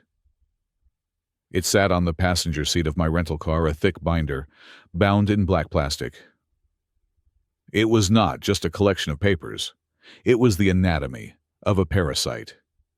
Using the resources of my new position at Stratum, combined with a private investigator, I had hired out of pocket. I had mapped Julian's entire ecosystem. He was not just scamming Vanessa. He was running a romance fraud syndicate of one. I had names. Margaret Ellis, a 60-year-old widow in Scottsdale, Arizona, who was currently suing him for $300,000 in lost investments. Chloe Vane, a divorcee in Miami, who had bought him a Maserati that was now listed as stolen. And Sarah Jenkins, a tech CEO in San Francisco, who thought she was engaged to him. He was juggling 3 women besides my wife, all of them wealthy, all of them vulnerable, and all of them believing he was a visionary entrepreneur temporarily down on his luck. But the pièce de résistance was the warrant. A bench warrant from the state of Nevada for felony check fraud and identity theft. It was 2 years old but still active. If he set foot in Las Vegas, he would be in handcuffs before he left the airport. I checked my watch. It was 8 p.m. on Tuesday. I knew where Julian was. The GPS tracker. I had slipped into the lining of his laptop bag during the brief window when he left it in his car at the country club. A risk but a calculated one, pinged his location to a high-end whiskey bar, downtown called the Obsidian. It was time to close the loop. I walked into the bar. It was dark, smelling of aged leather and expensive cologne. I spotted him immediately. He was sitting in a booth in the back, nursing a glass of bourbon, typing furiously on his phone. Probably texting Margaret or Chloe, spinning the same lies he spun Vanessa. I walked over and slid into the booth opposite him. Julian looked up, startled. His hand instinctively went to cover his phone screen. When he recognized me, a sneer replaced the shock, but I saw the flicker of fear in his eyes. He wasn't expecting me. He thought I was cowering in a hotel room. "Daniel," he drawled, leaning back and trying to look relaxed. "To what do I owe the pleasure?" come to beg for your wife back? Or did you just run out of quarters for the laundromat?" I did not speak. I did not order a drink. I simply placed the black binder on the table between us. The sound of it hitting the wood was heavy like a gavel. "I am not here to talk about Vanessa," I said. My voice was low, barely above the ambient noise of the jazz music, but it was steady. "I am here to talk about Margaret Ellis." Julian's smile faltered. The corner of his mouth twitched. "Who?" "And Chloe Vane," I continued. "And Sarah Jenkins. And the $1.2 million you owe to the Bellagio." I opened the binder. I turned the pages slowly, like a teacher showing a student their failing grade. Page 1, the lawsuit from Arizona. Page 2, the police report from Miami. Page 3, the mugshot from his arrest in Reno in 2014. Julian went pale. The arrogant playboy vanished, replaced by a cornered rat. He reached for the binder, but I placed my hand on it. "Don't," I said. "Where did you get this?" he hissed, leaning in, his voice trembling with aggression. "This is illegal. You are stalking me." "I am a risk analyst, Julian," I said. "I find patterns. And you are a very obvious pattern. You find women who are emotionally unstable and financially liquid. You isolate them. You drain them. And then you vanish." I flipped to the last page. It was a printout of the Nevada arrest warrant. "This is an extraditable offense," I said. "All I have to do is make one phone call to the Las Vegas PD and tell them where you are. They will contact the local precinct. You will be in a cell within 20 minutes. Julian stared at the warrant. He swallowed hard, his Adam's apple bobbing. He took a sip of his drink, his hand shaking slightly. "What do you want?" he asked. "You want money? I don't have any. You know that. That is why I am with your wife." "I know you are broke," I said. "I don't want your money. I want you gone. Gone. I want you to leave my children alone," I said. The temperature in the booth seemed to drop. "You are not Uncle Julian. You are a criminal. If you ever speak to my son or my daughter again, if you ever step foot in my house while they are there, I will not call the police. I will call the FBI, and I will give them the file on your little industrial espionage attempts at Stratum. That is federal prison, Julian. 20 years. No parole." He looked at me, assessing the threat. He realized I wasn't bluffing. He realized that the boring man in the cheap suit was the most dangerous person he had ever met. "Okay," he said, holding up his hands in surrender. "Okay, chill. I get it. I will bounce. I will pack my bags tonight." "No," I said. "Not tonight." He frowned. "What?" "If you leave tonight," I said, leaning forward, "Vanessa will chase you. She will think it is a lover's quarrel. She will follow you. I need her to hate you. I need her to see you for what you are." "So, what's the play?" he asked, looking confused. "You stay for 24 hours, I commanded. You finish the job. You get her to sign the irrevocable loan documents for your fake investment. You make her commit to the debt. You let her dig the hole so deep she can never climb out." "You want me to scam your wife?" he asked, incredulous. "I thought you were the hero here." "I am saving her from herself," I said. "She needs to hit rock bottom, and you are the rock." "And after 24 hours? "Then you disappear," I said. "You ghost her. You take your fake contracts and you leave town. You go back to Vegas or Miami or hell, I don't care. Just get out of my city. If you are still here on Thursday morning, I release the file." Julian looked at the binder, then at me. A slow, slimy smile spread across his face. He thought he understood. He thought I was just as cold-blooded as he was. "You are a piece of work, Daniel," he chuckled. "I respect that. You are going to let her crash and burn just to prove a point." "It is not a point," I said, standing up. "It is a lesson, and the tuition is expensive." I left the binder on the table. Keep it. A souvenir. To remind you that someone is always watching. I walked out of the bar without looking back. I felt dirty sitting that close to him negotiating with him. But in my line of work, sometimes you have to use a virus to kill a virus. I drove back to the hotel. I felt a strange mixture of triumph and exhaustion. I had neutralized the threat to my children. Julian was terrified enough to stay away from them, but greedy enough to finish destroying Vanessa's finances before he ran. When I got to my room, I opened my laptop to check the daily surveillance logs. I scrolled through the footage from earlier that day. 10 o'clock a.m. Vanessa pacing in the living room. 11:30 a.m. A pawnshop appraiser arriving at the house. I froze. A pawnshop appraiser? Why would she need a pawnshop appraiser? She thought she had millions. Unless Julian needed cash now. Fast cash for something the banks wouldn't cover. I switched to the camera in the master bedroom. I watched the footage. Vanessa opened the jewelry box, the vintage mahogany box that had belonged to my grandmother. It sat on the dresser, a sacred object in our home. Inside that box was a ring. It wasn't the biggest diamond in the world, but it was an emerald cut set in platinum from the 1920s. It was the ring my grandfather had proposed to my grandmother with before he went to fight in the Pacific. It was the ring I had proposed to Vanessa with. I had told her the story 100 times. I had told her that if anything ever happened to us, that ring was for Sophia. It was the family legacy. I watched Vanessa take the ring out. She held it up to the light.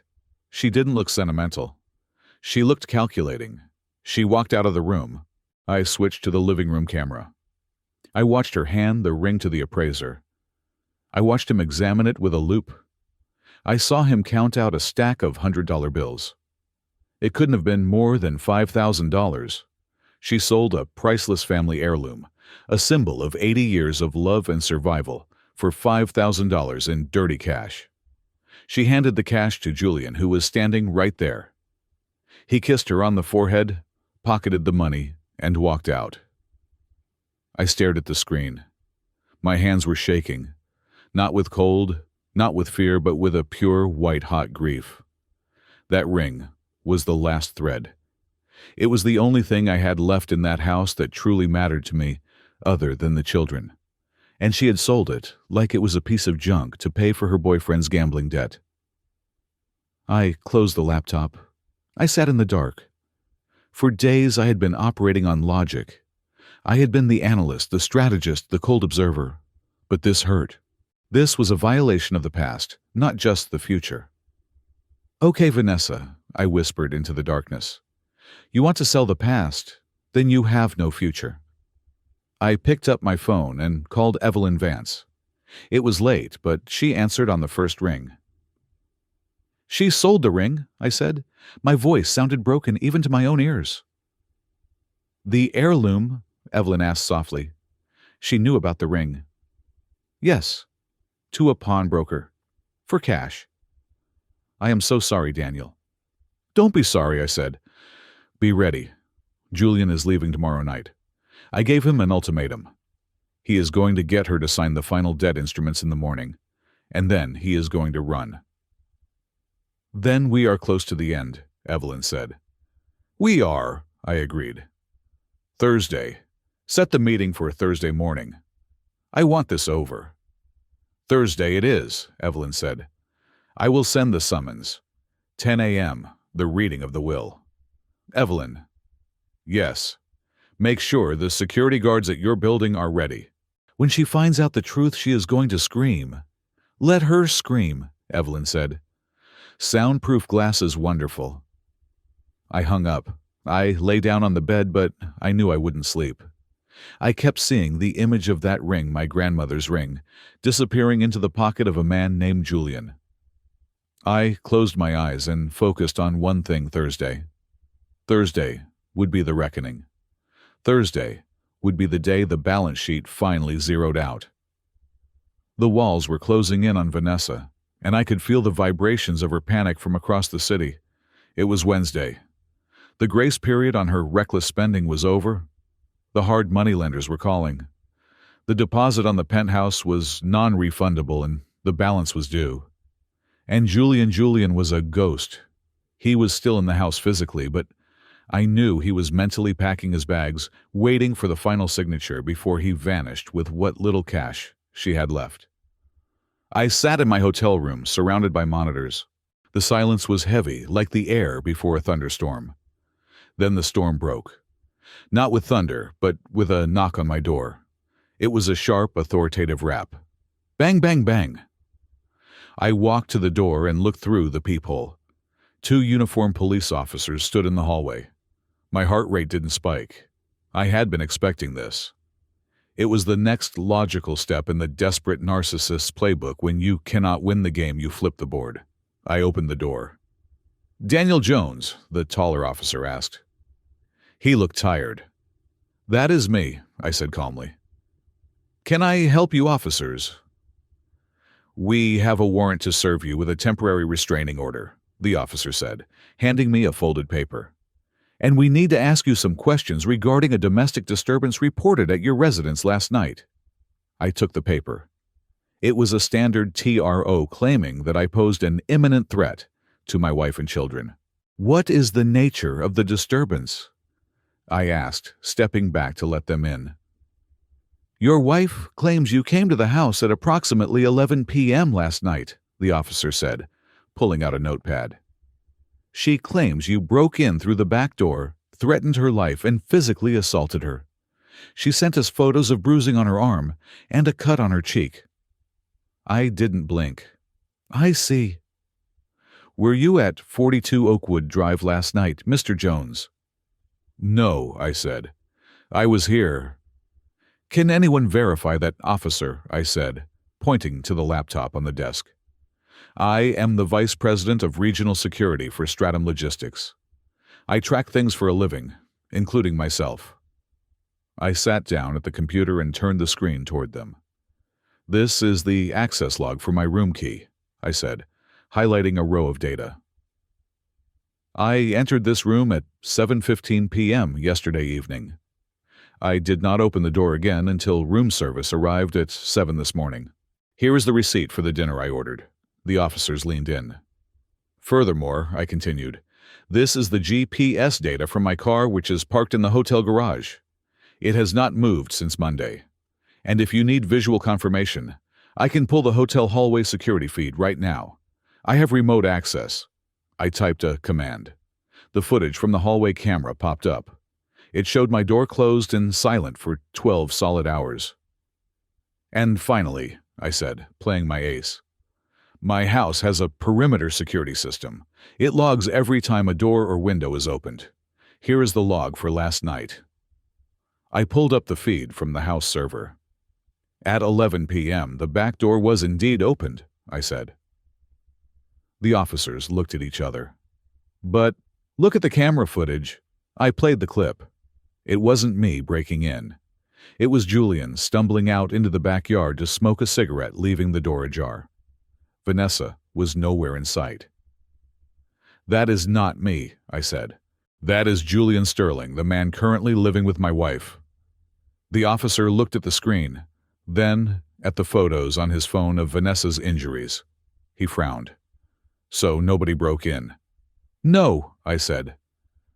"And those bruises zoom in on the photo she sent you." The officer held out his phone. I looked at the image. It was a bruise on her forearm, purple and yellow. "That bruise is yellowing at the edges," I pointed out. "Medically speaking, that means it is at least 3 or 4 days old. You can't get a yellow bruise from an assault that happened 6 hours ago. She probably bumped into a door frame moving furniture on Sunday." The officer sighed a long, weary sound. He put his notepad away. "Mr. Jones," he said, "it appears we have been given false information." "It appears so," I said. "My wife is under a lot of stress.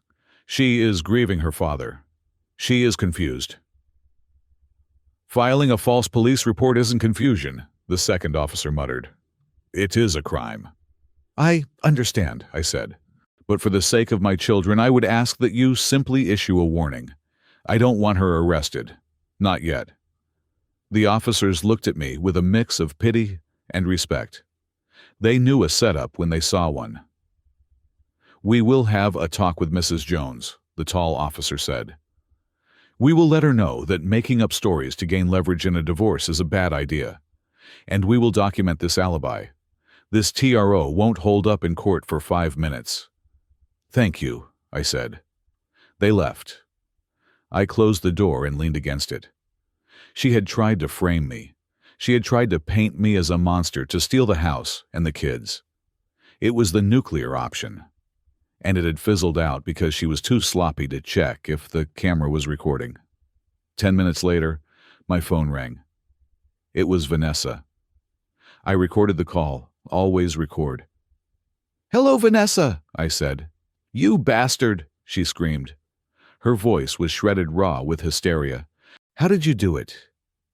How did you get them to leave?" "I told them the truth," I said. "I wasn't there." "I don't care if you were there or not," she shrieked. "I want you gone. I want you dead. Why won't you just disappear?" "Because I am the father of your children," I said quietly. "I don't need you," she yelled.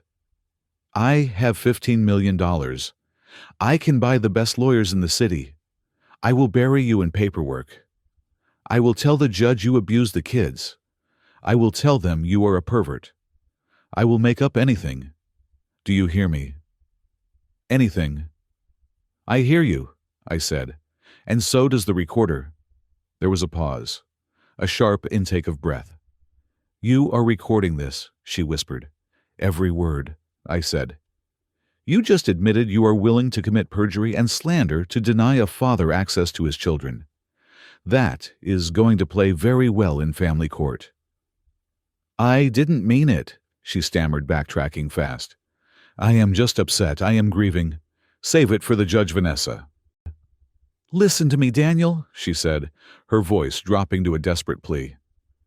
"I need you to sign the release on the house title. Just sign it, please. Julian needs the collateral for the investment. If we don't sign by tomorrow, we lose the deal." "There is no deal, Vanessa," I said. "Julian is scamming you."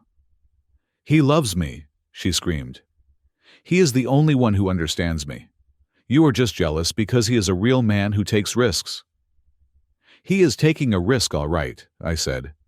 "He is risking federal prison." "Just sign the paper," she sobbed. "If I get the money, I will give you half, I swear. I just need the cash flow now. The inheritance is stuck in probate. That bitch Evelyn is stalling me." "Evelyn isn't stalling," I said. "She is following the law."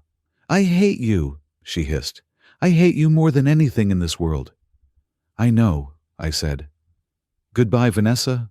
I hung up. I sat there for a moment listening to the hum of the hard drives. She was broken.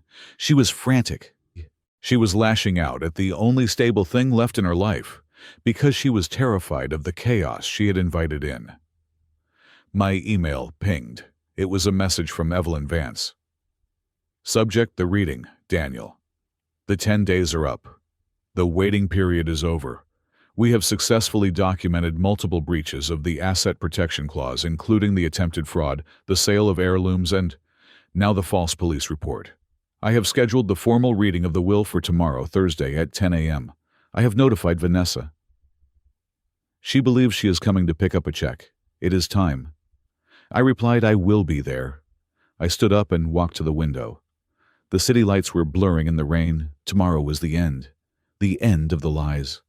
The end of the manipulation. The end of the marriage that had died years ago, even if I hadn't wanted to admit it. I thought about Julian. He would be there too. He wouldn't miss the chance to see the payday. He would walk into that office, thinking he was about to become a millionaire by proxy. I thought about Sophia and Leo. They were safe. The tuition was paid. The trust fund was waiting for them locked away, where their mother couldn't touch it. I felt a strange sense of calm. The anxiety was gone. The anger was gone. All that was left was the cold, hard certainty of the outcome. I went to the closet and pulled out my suit for tomorrow. I chose a navy blue one, professional, clean, the suit of a man who cleans up messes. I checked the dossier on the desk one last time. The evidence of the college fund theft, the forged mortgage documents, the emails with Julian, the recording of her threatening the kids, the recording of her admitting to the false police report. It was a mountain of evidence. It was an avalanche waiting to happen. "Sleep well, Vanessa," I said to the empty room. "Enjoy your last night as a millionaire, because when the sun comes up, the bill comes due." The conference room at Vance and Associates was designed to make people feel small. It was a cavernous space on the 42nd floor, dominated by a table made from a single slab of black walnut that seemed to stretch for miles. The windows offered a panoramic view of the city, but the heavy velvet curtains were drawn, trapping us in a bubble of artificial light and pressurized silence. The air smelled of lemon polish and old money. I arrived 15 minutes early. I sat at the far end of the table, my back to the door. I wore my navy suit, the one I had picked out the night before. I had shaved closely and my hands were folded on the table, resting on either side of my tablet. I felt a strange, detached calm. It was the same feeling I used to get right before authorized system purges at Stratum Logistics. I knew the code was written. I knew the command was valid. All that was left was to press the enter key. At 10 o'clock exactly, the double doors swung open. Vanessa swept in like she was walking a red carpet. She was wearing a black dress that was aggressively fashionable, tight in all the wrong places for a somber occasion, paired with a hat that looked like a fascinator one might wear to the Kentucky Derby. Behind her trailed Julian. He looked significantly less confident than he had at the bar 2 nights ago. His suit was wrinkled. His eyes were darting around the room like a trapped animal, and there was a sheen of sweat on his upper lip. Bringing up the rear was a man I did not recognize, her lawyer, presumably. He was young, carrying a briefcase that looked too new, and he had the eager, predatory look of an attorney who smelled a large commission. Vanessa stopped when she saw me. She let out a sharp, theatrical laugh. "Oh, look," she said, gesturing to me with a manicured hand.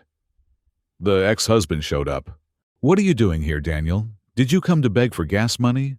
Or did you think my father left you his old golf clubs?"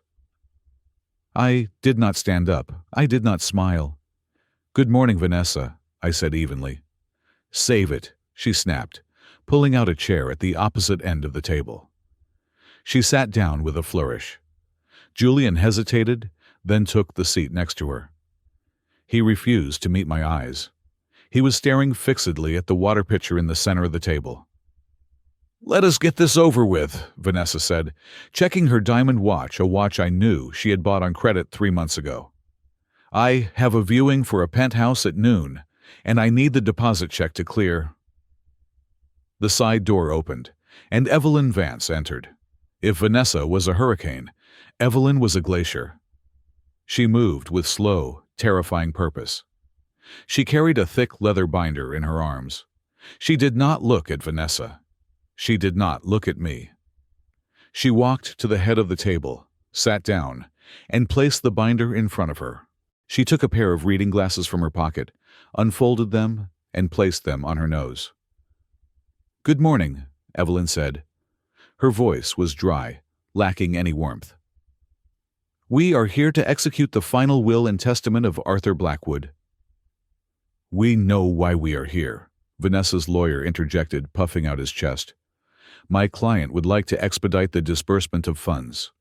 We are aware of the preliminary valuation, and we are prepared to sign the release forms immediately." Evelyn looked at the young lawyer over the rim of her glasses. It was a look that could have withered a houseplant. "You will sign nothing until I have finished reading," Evelyn said. "And you will remain silent, or I will have security remove you. Am I clear?" The young lawyer closed his mouth with an audible click. Evelyn opened the binder. The sound of the heavy paper turning was the only noise in the room. "First," Evelyn began, The valuation of the estate. Mr. Blackwood was a shrewd investor. In the final month of his life, several of his high-risk commercial holdings were liquidated at a significant profit. The total value of the liquid assets after taxes and settlement of outstanding debts is not $15 million as previously estimated. Vanessa leaned forward, her eyes widening. It is not? No, Evelyn said. The final verified amount is $18,450,000, Vanessa gasped. She grabbed Julian's hand and squeezed it. 18 million, she whispered, her voice trembling with pure greed. Oh my God! Julian, did you hear that? 18 million? Julian looked up, and for a second the fear in his eyes was replaced by a flash of avarice. I could see the wheels turning in his head. He was calculating his cut. If he could just hold on for one more hour, he could disappear with a fortune. Yes, it is a substantial sum, Evelyn said, her voice flat. However, the distribution of these assets is governed by specific conditions set forth by Mr. Blackwood in the final days of his life. Conditions, Vanessa waved her hand dismissively. Yeah, the usual stuff. Just give me the pen. I am afraid it is not the usual stuff, Evelyn said. She turned a page. The paper crackled. I will now read Appendix C, titled The Moral and Family Preservation Clause. The room temperature seemed to drop 10 degrees. Evelyn began to read. My daughter Vanessa has always struggled with the concept of loyalty and financial responsibility. Therefore I, Arthur Blackwood, decree that the transfer of the primary estate is strictly conditional. The beneficiary, Vanessa Jones, must be in a legally valid and emotionally stable marriage with her husband, Daniel Jones, at the time of my death and for a probationary period of 6 months thereafter. Vanessa froze. Her smile vanished like a candle blown out in a gale. Evelyn continued, her voice gaining volume. This bequest is intended to support the family unit, specifically my grandchildren Sophia and Leo. If at any point during this probationary period the beneficiary initiates divorce proceedings separate from her husband without just cause, engages in extramarital affairs, or displays behavior that endangers the financial security of the household, the bequest is immediately null and void. What? Vanessa shrieked. She stood up, her chair scraping violently against the floor. That is insane. You cannot do that. Daddy hated Daniel. Your father, Evelyn said, not looking up from the page, hated incompetence, and he hated betrayal. Sit down, Mrs. Jones. I will not sit down, Vanessa yelled. She turned to her lawyer. Do something. This is illegal. You cannot force me to stay married to him. Actually, Evelyn said, Mr. Blackwood had every right to place conditions on his own money. But there is more. Evelyn looked directly at me for the first time. To ensure compliance, Evelyn read, I hereby appoint my son-in-law, Daniel Jones, as the sole trustee and evaluator of these conditions. It is up to Mr. Jones to determine, based on evidence, whether the beneficiary has upheld the moral standards required to receive this inheritance. Vanessa turned to look at me. Her face was a mask of horror. It was as if she had just realized the man she had been kicking for 3 days was actually the one holding the keys to her oxygen tank. You, she hissed. You knew. I knew, I said softly. This is a setup, Vanessa screamed. He is lying. We are happily married. Tell her, Daniel. Tell her we are fine. I just needed some space to grieve. That is all. We are not separated. Her lawyer jumped in. My client asserts that the marriage is intact.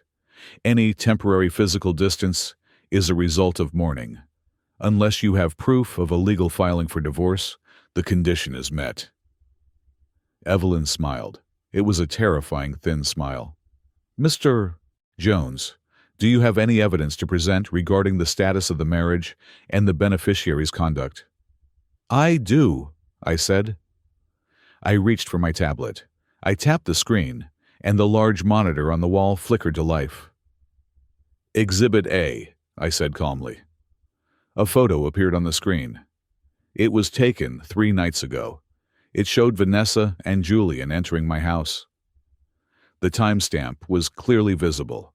Then a series of emails appeared, the emails between Vanessa and Julian, discussing how to dump the loser the moment the old man died. This, I said, pointing to the screen, is Julian Sterling. He has been residing in the marital home for the past 72 hours. He has been sleeping in the master bedroom. The email correspondence confirms a premeditated plan to divorce me and seize the assets. Vanessa went pale. She looked at Julian. Julian looked at the floor.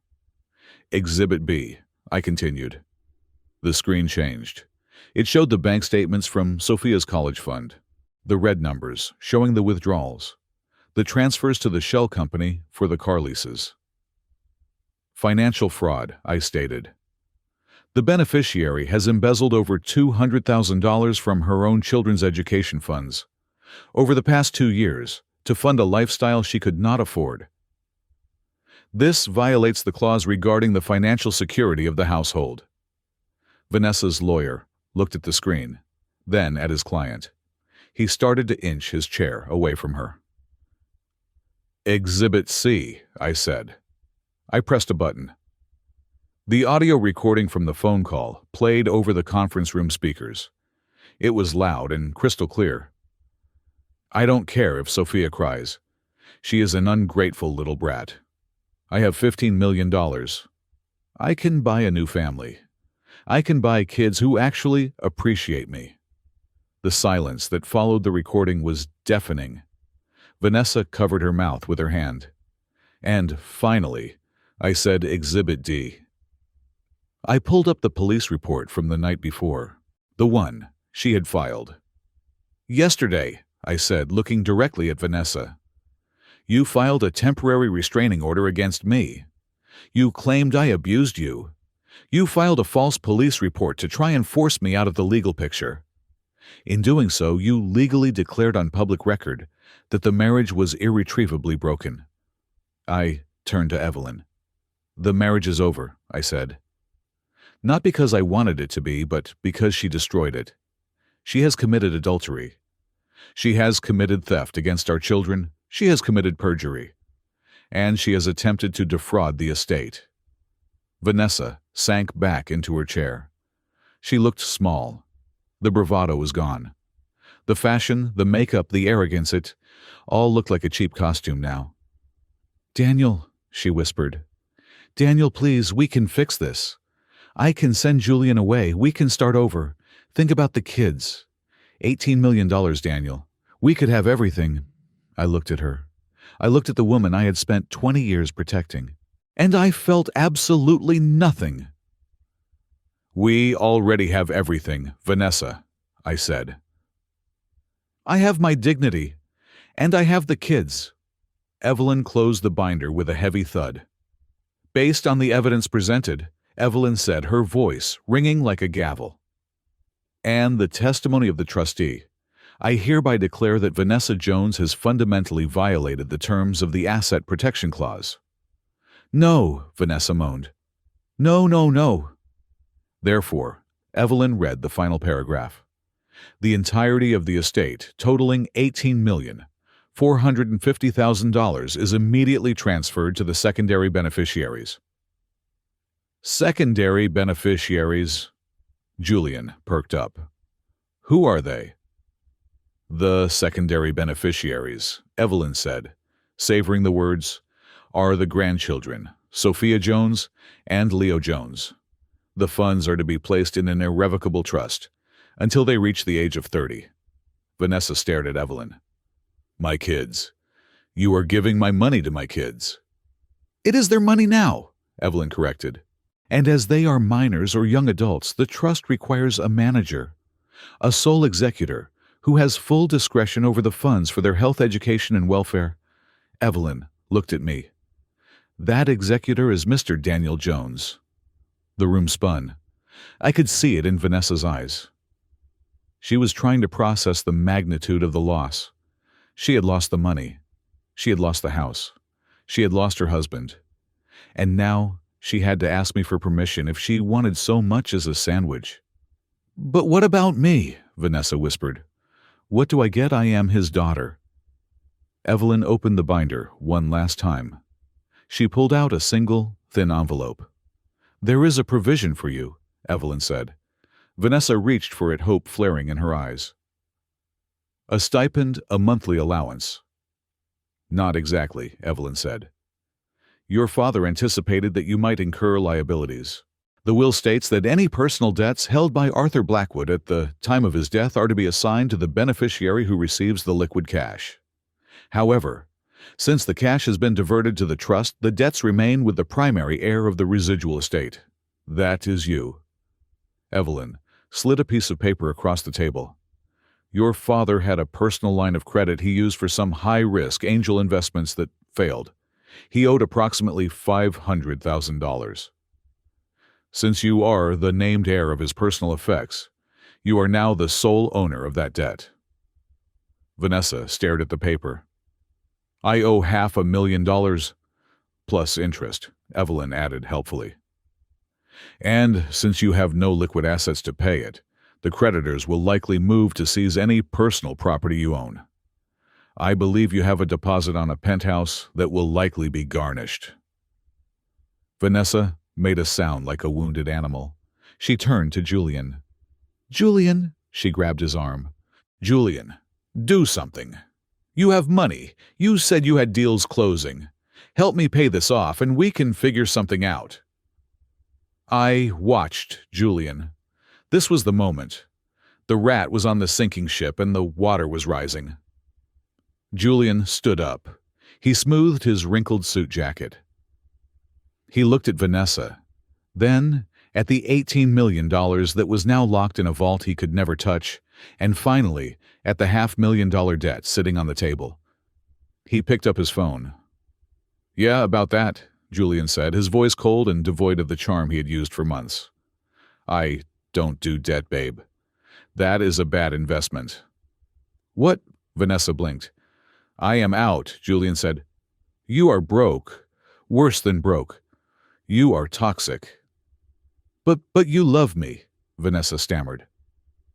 "We are soulmates," Julian laughed. It was a cruel barking sound. "We were business partners, Vanessa. And you just went bankrupt." He turned to walk out. "Sit down, Julian," I said. My voice stopped him at the door. He turned back, looking annoyed. "What now, Daniel? I am leaving." "You said 24 hours."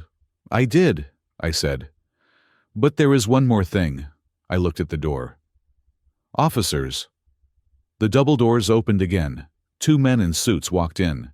They were not hotel security. They were wearing FBI windbreakers. Julian's face went the color of ash. "Julian Sterling," the lead agent asked. "I haven't done anything," Julian stammered, backing away. "This is a civil matter." "We are not here about the will," the agent said. "We are here about the wire fraud, and the identity theft, and the interstate racketeering charges out of Nevada. Mr. Jones provided us with a very interesting file last night." The agent pulled out a pair of handcuffs. "Also," the agent added, "your partners at Apex Global, they just fired you.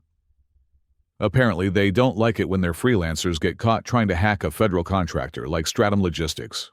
Vanessa watched in stunned silence as the agents slammed Julian against the wall, cuffed his hands behind his back, and read him his rights. "Vanessa!" Julian screamed as they dragged him out. "Vanessa, tell them I was just a consultant. Don't let them take me." Vanessa didn't move. She couldn't move. She was frozen in the wreckage of her own life. The door closed. The room was quiet again. Evelyn Vance took off her glasses and folded them. "Well," she said, "that concludes the reading of the will." She looked at Vanessa, who was staring blankly at the wall, tears streaming down her face, ruining her expensive makeup.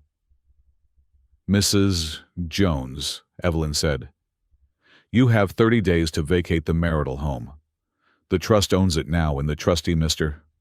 Jones, has indicated he intends to lease it out or sell it for the benefit of the children. I suggest you start looking for an apartment. Something affordable. I stood up. I picked up my tablet. I felt light. The weight that had been crushing me for years was gone. "Goodbye, Vanessa," I said. I walked to the door. I didn't look back. I didn't need to. I knew exactly what I was leaving behind. A ruin, a tragedy, a cautionary tale. I walked out into the hallway, and for the first time in a long time, I took a deep breath. The air tasted clean. It tasted like freedom. The heavy oak doors clicked shut, sealing Julian Sterling's fate and leaving a ringing silence in the conference room. For a moment, Vanessa just stared at the wood grain, her mind unable to process the speed at which her universe had collapsed. She had walked into this room 20 minutes ago, believing she was the queen of the city. Now she was a pauper with a criminal for a boyfriend. Then the shockwave hit. "You!" she screamed, the sound tearing out of her throat like a wild animal. "You did this! You planned this!" She lunged across the table.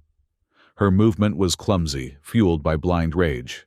She knocked over the pitcher of water, sending a cascade of ice and glass crashing onto the expensive carpet. She clawed at the air, trying to reach me, her fingernails looking like talons. "I will kill you, Daniel!" she shrieked. "Give me my money, it is my money." I did not flinch. I did not even blink. I sat perfectly still, my hands clasped on the table. Two large security guards, who had been waiting discreetly in the corners of the room, stepped forward instantly. They intercepted her before she could get within 5 feet of me. They grabbed her by the arms, not gently. "Let me go," she thrashed, kicking her legs. "He stole my inheritance, that is my $18 million. "Sit down, Mrs. Jones," Evelyn Vance said. Her voice was not loud, but it cut through the hysteria like a whip. "Or I will have you restrained in a chair. We are not finished." The guards forced Vanessa back into her seat. She slumped there, panting, her hair disheveled, her mascara running in dark streaks down her cheeks. She looked at me with eyes full of pure, unadulterated hatred. "You think you won," she hissed. "You think you can just take everything. I still have rights. I am still his daughter." "We have covered your rights," Evelyn said, adjusting her glasses. "And now we must cover your responsibilities." Evelyn picked up the final document from the binder.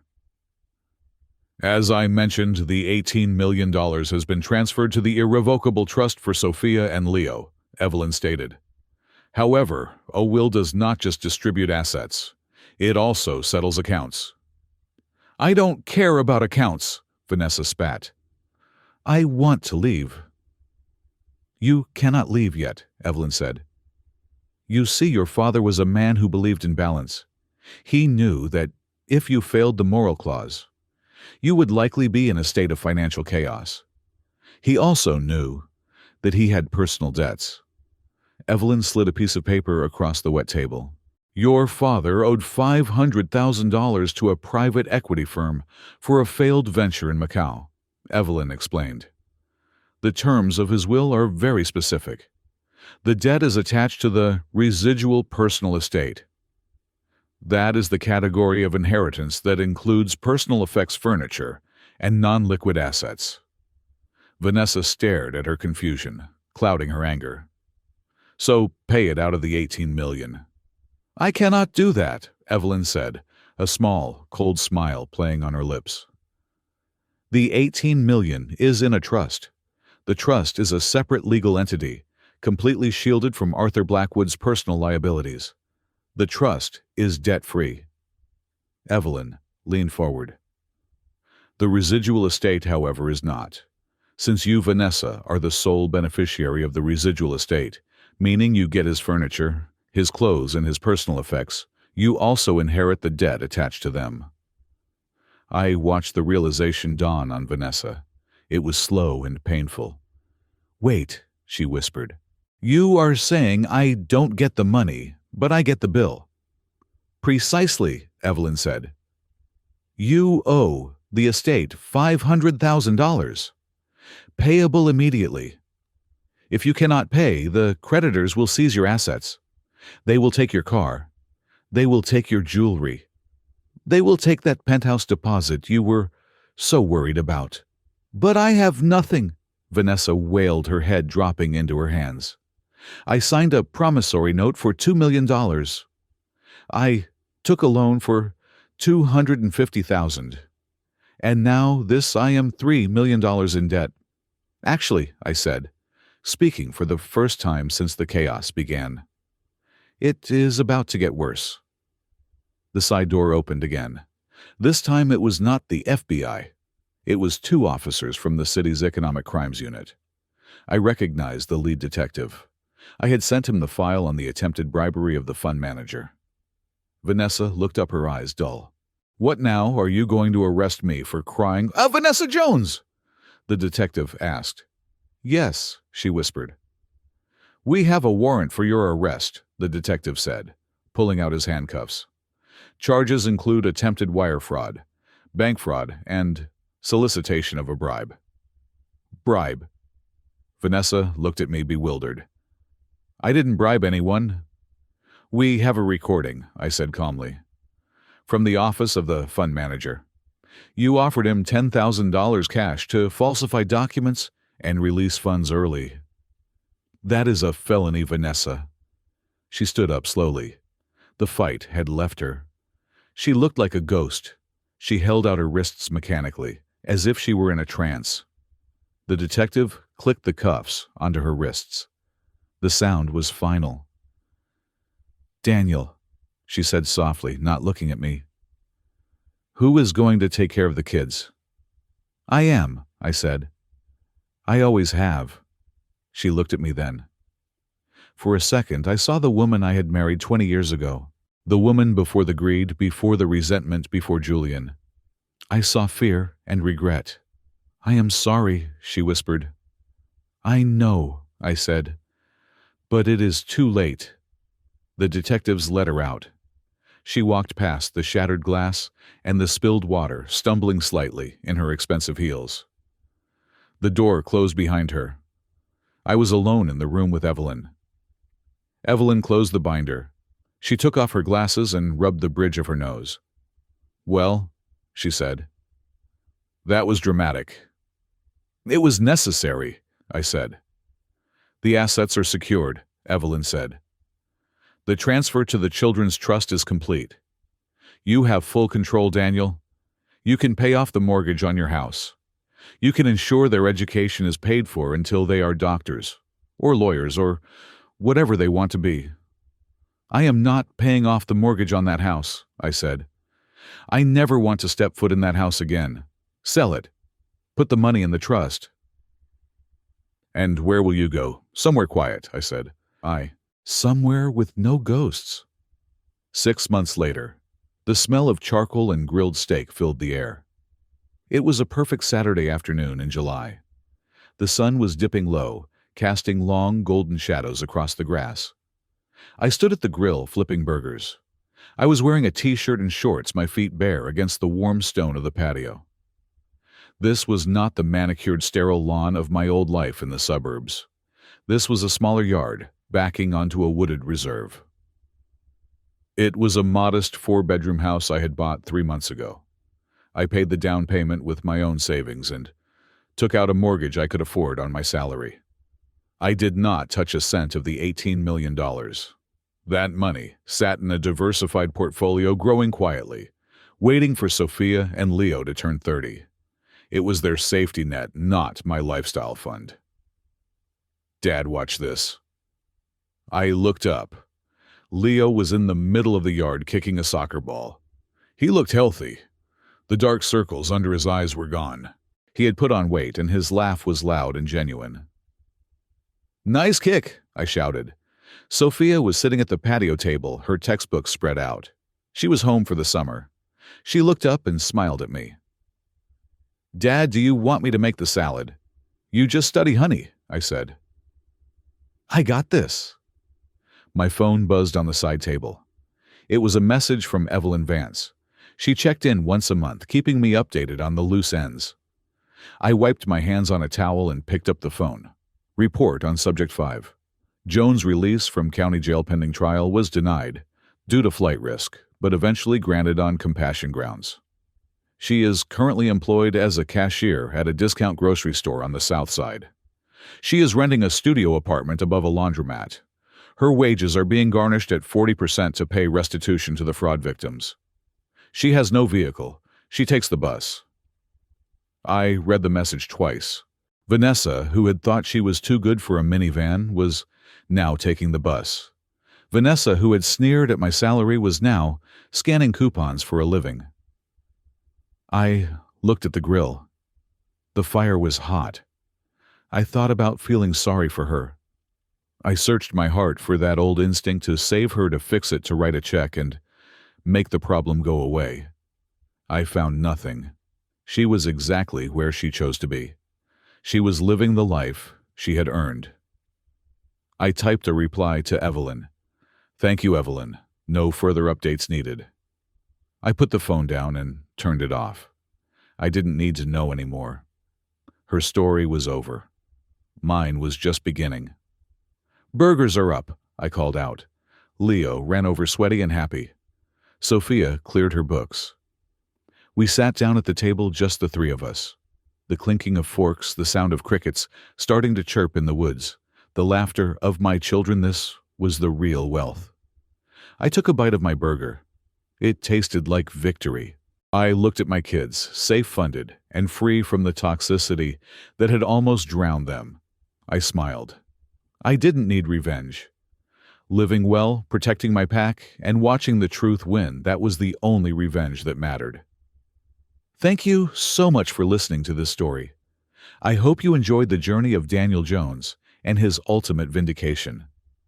I would love to know where you are tuning in from, so please comment down below with your city or country. It is always amazing to see how far these stories travel. If you enjoyed this video, please consider subscribing to the Calm Revenge Stories channel. Hit that like button and smash the hype button to help this story get recommended to more people who need a little justice in their day. See you in the next true story.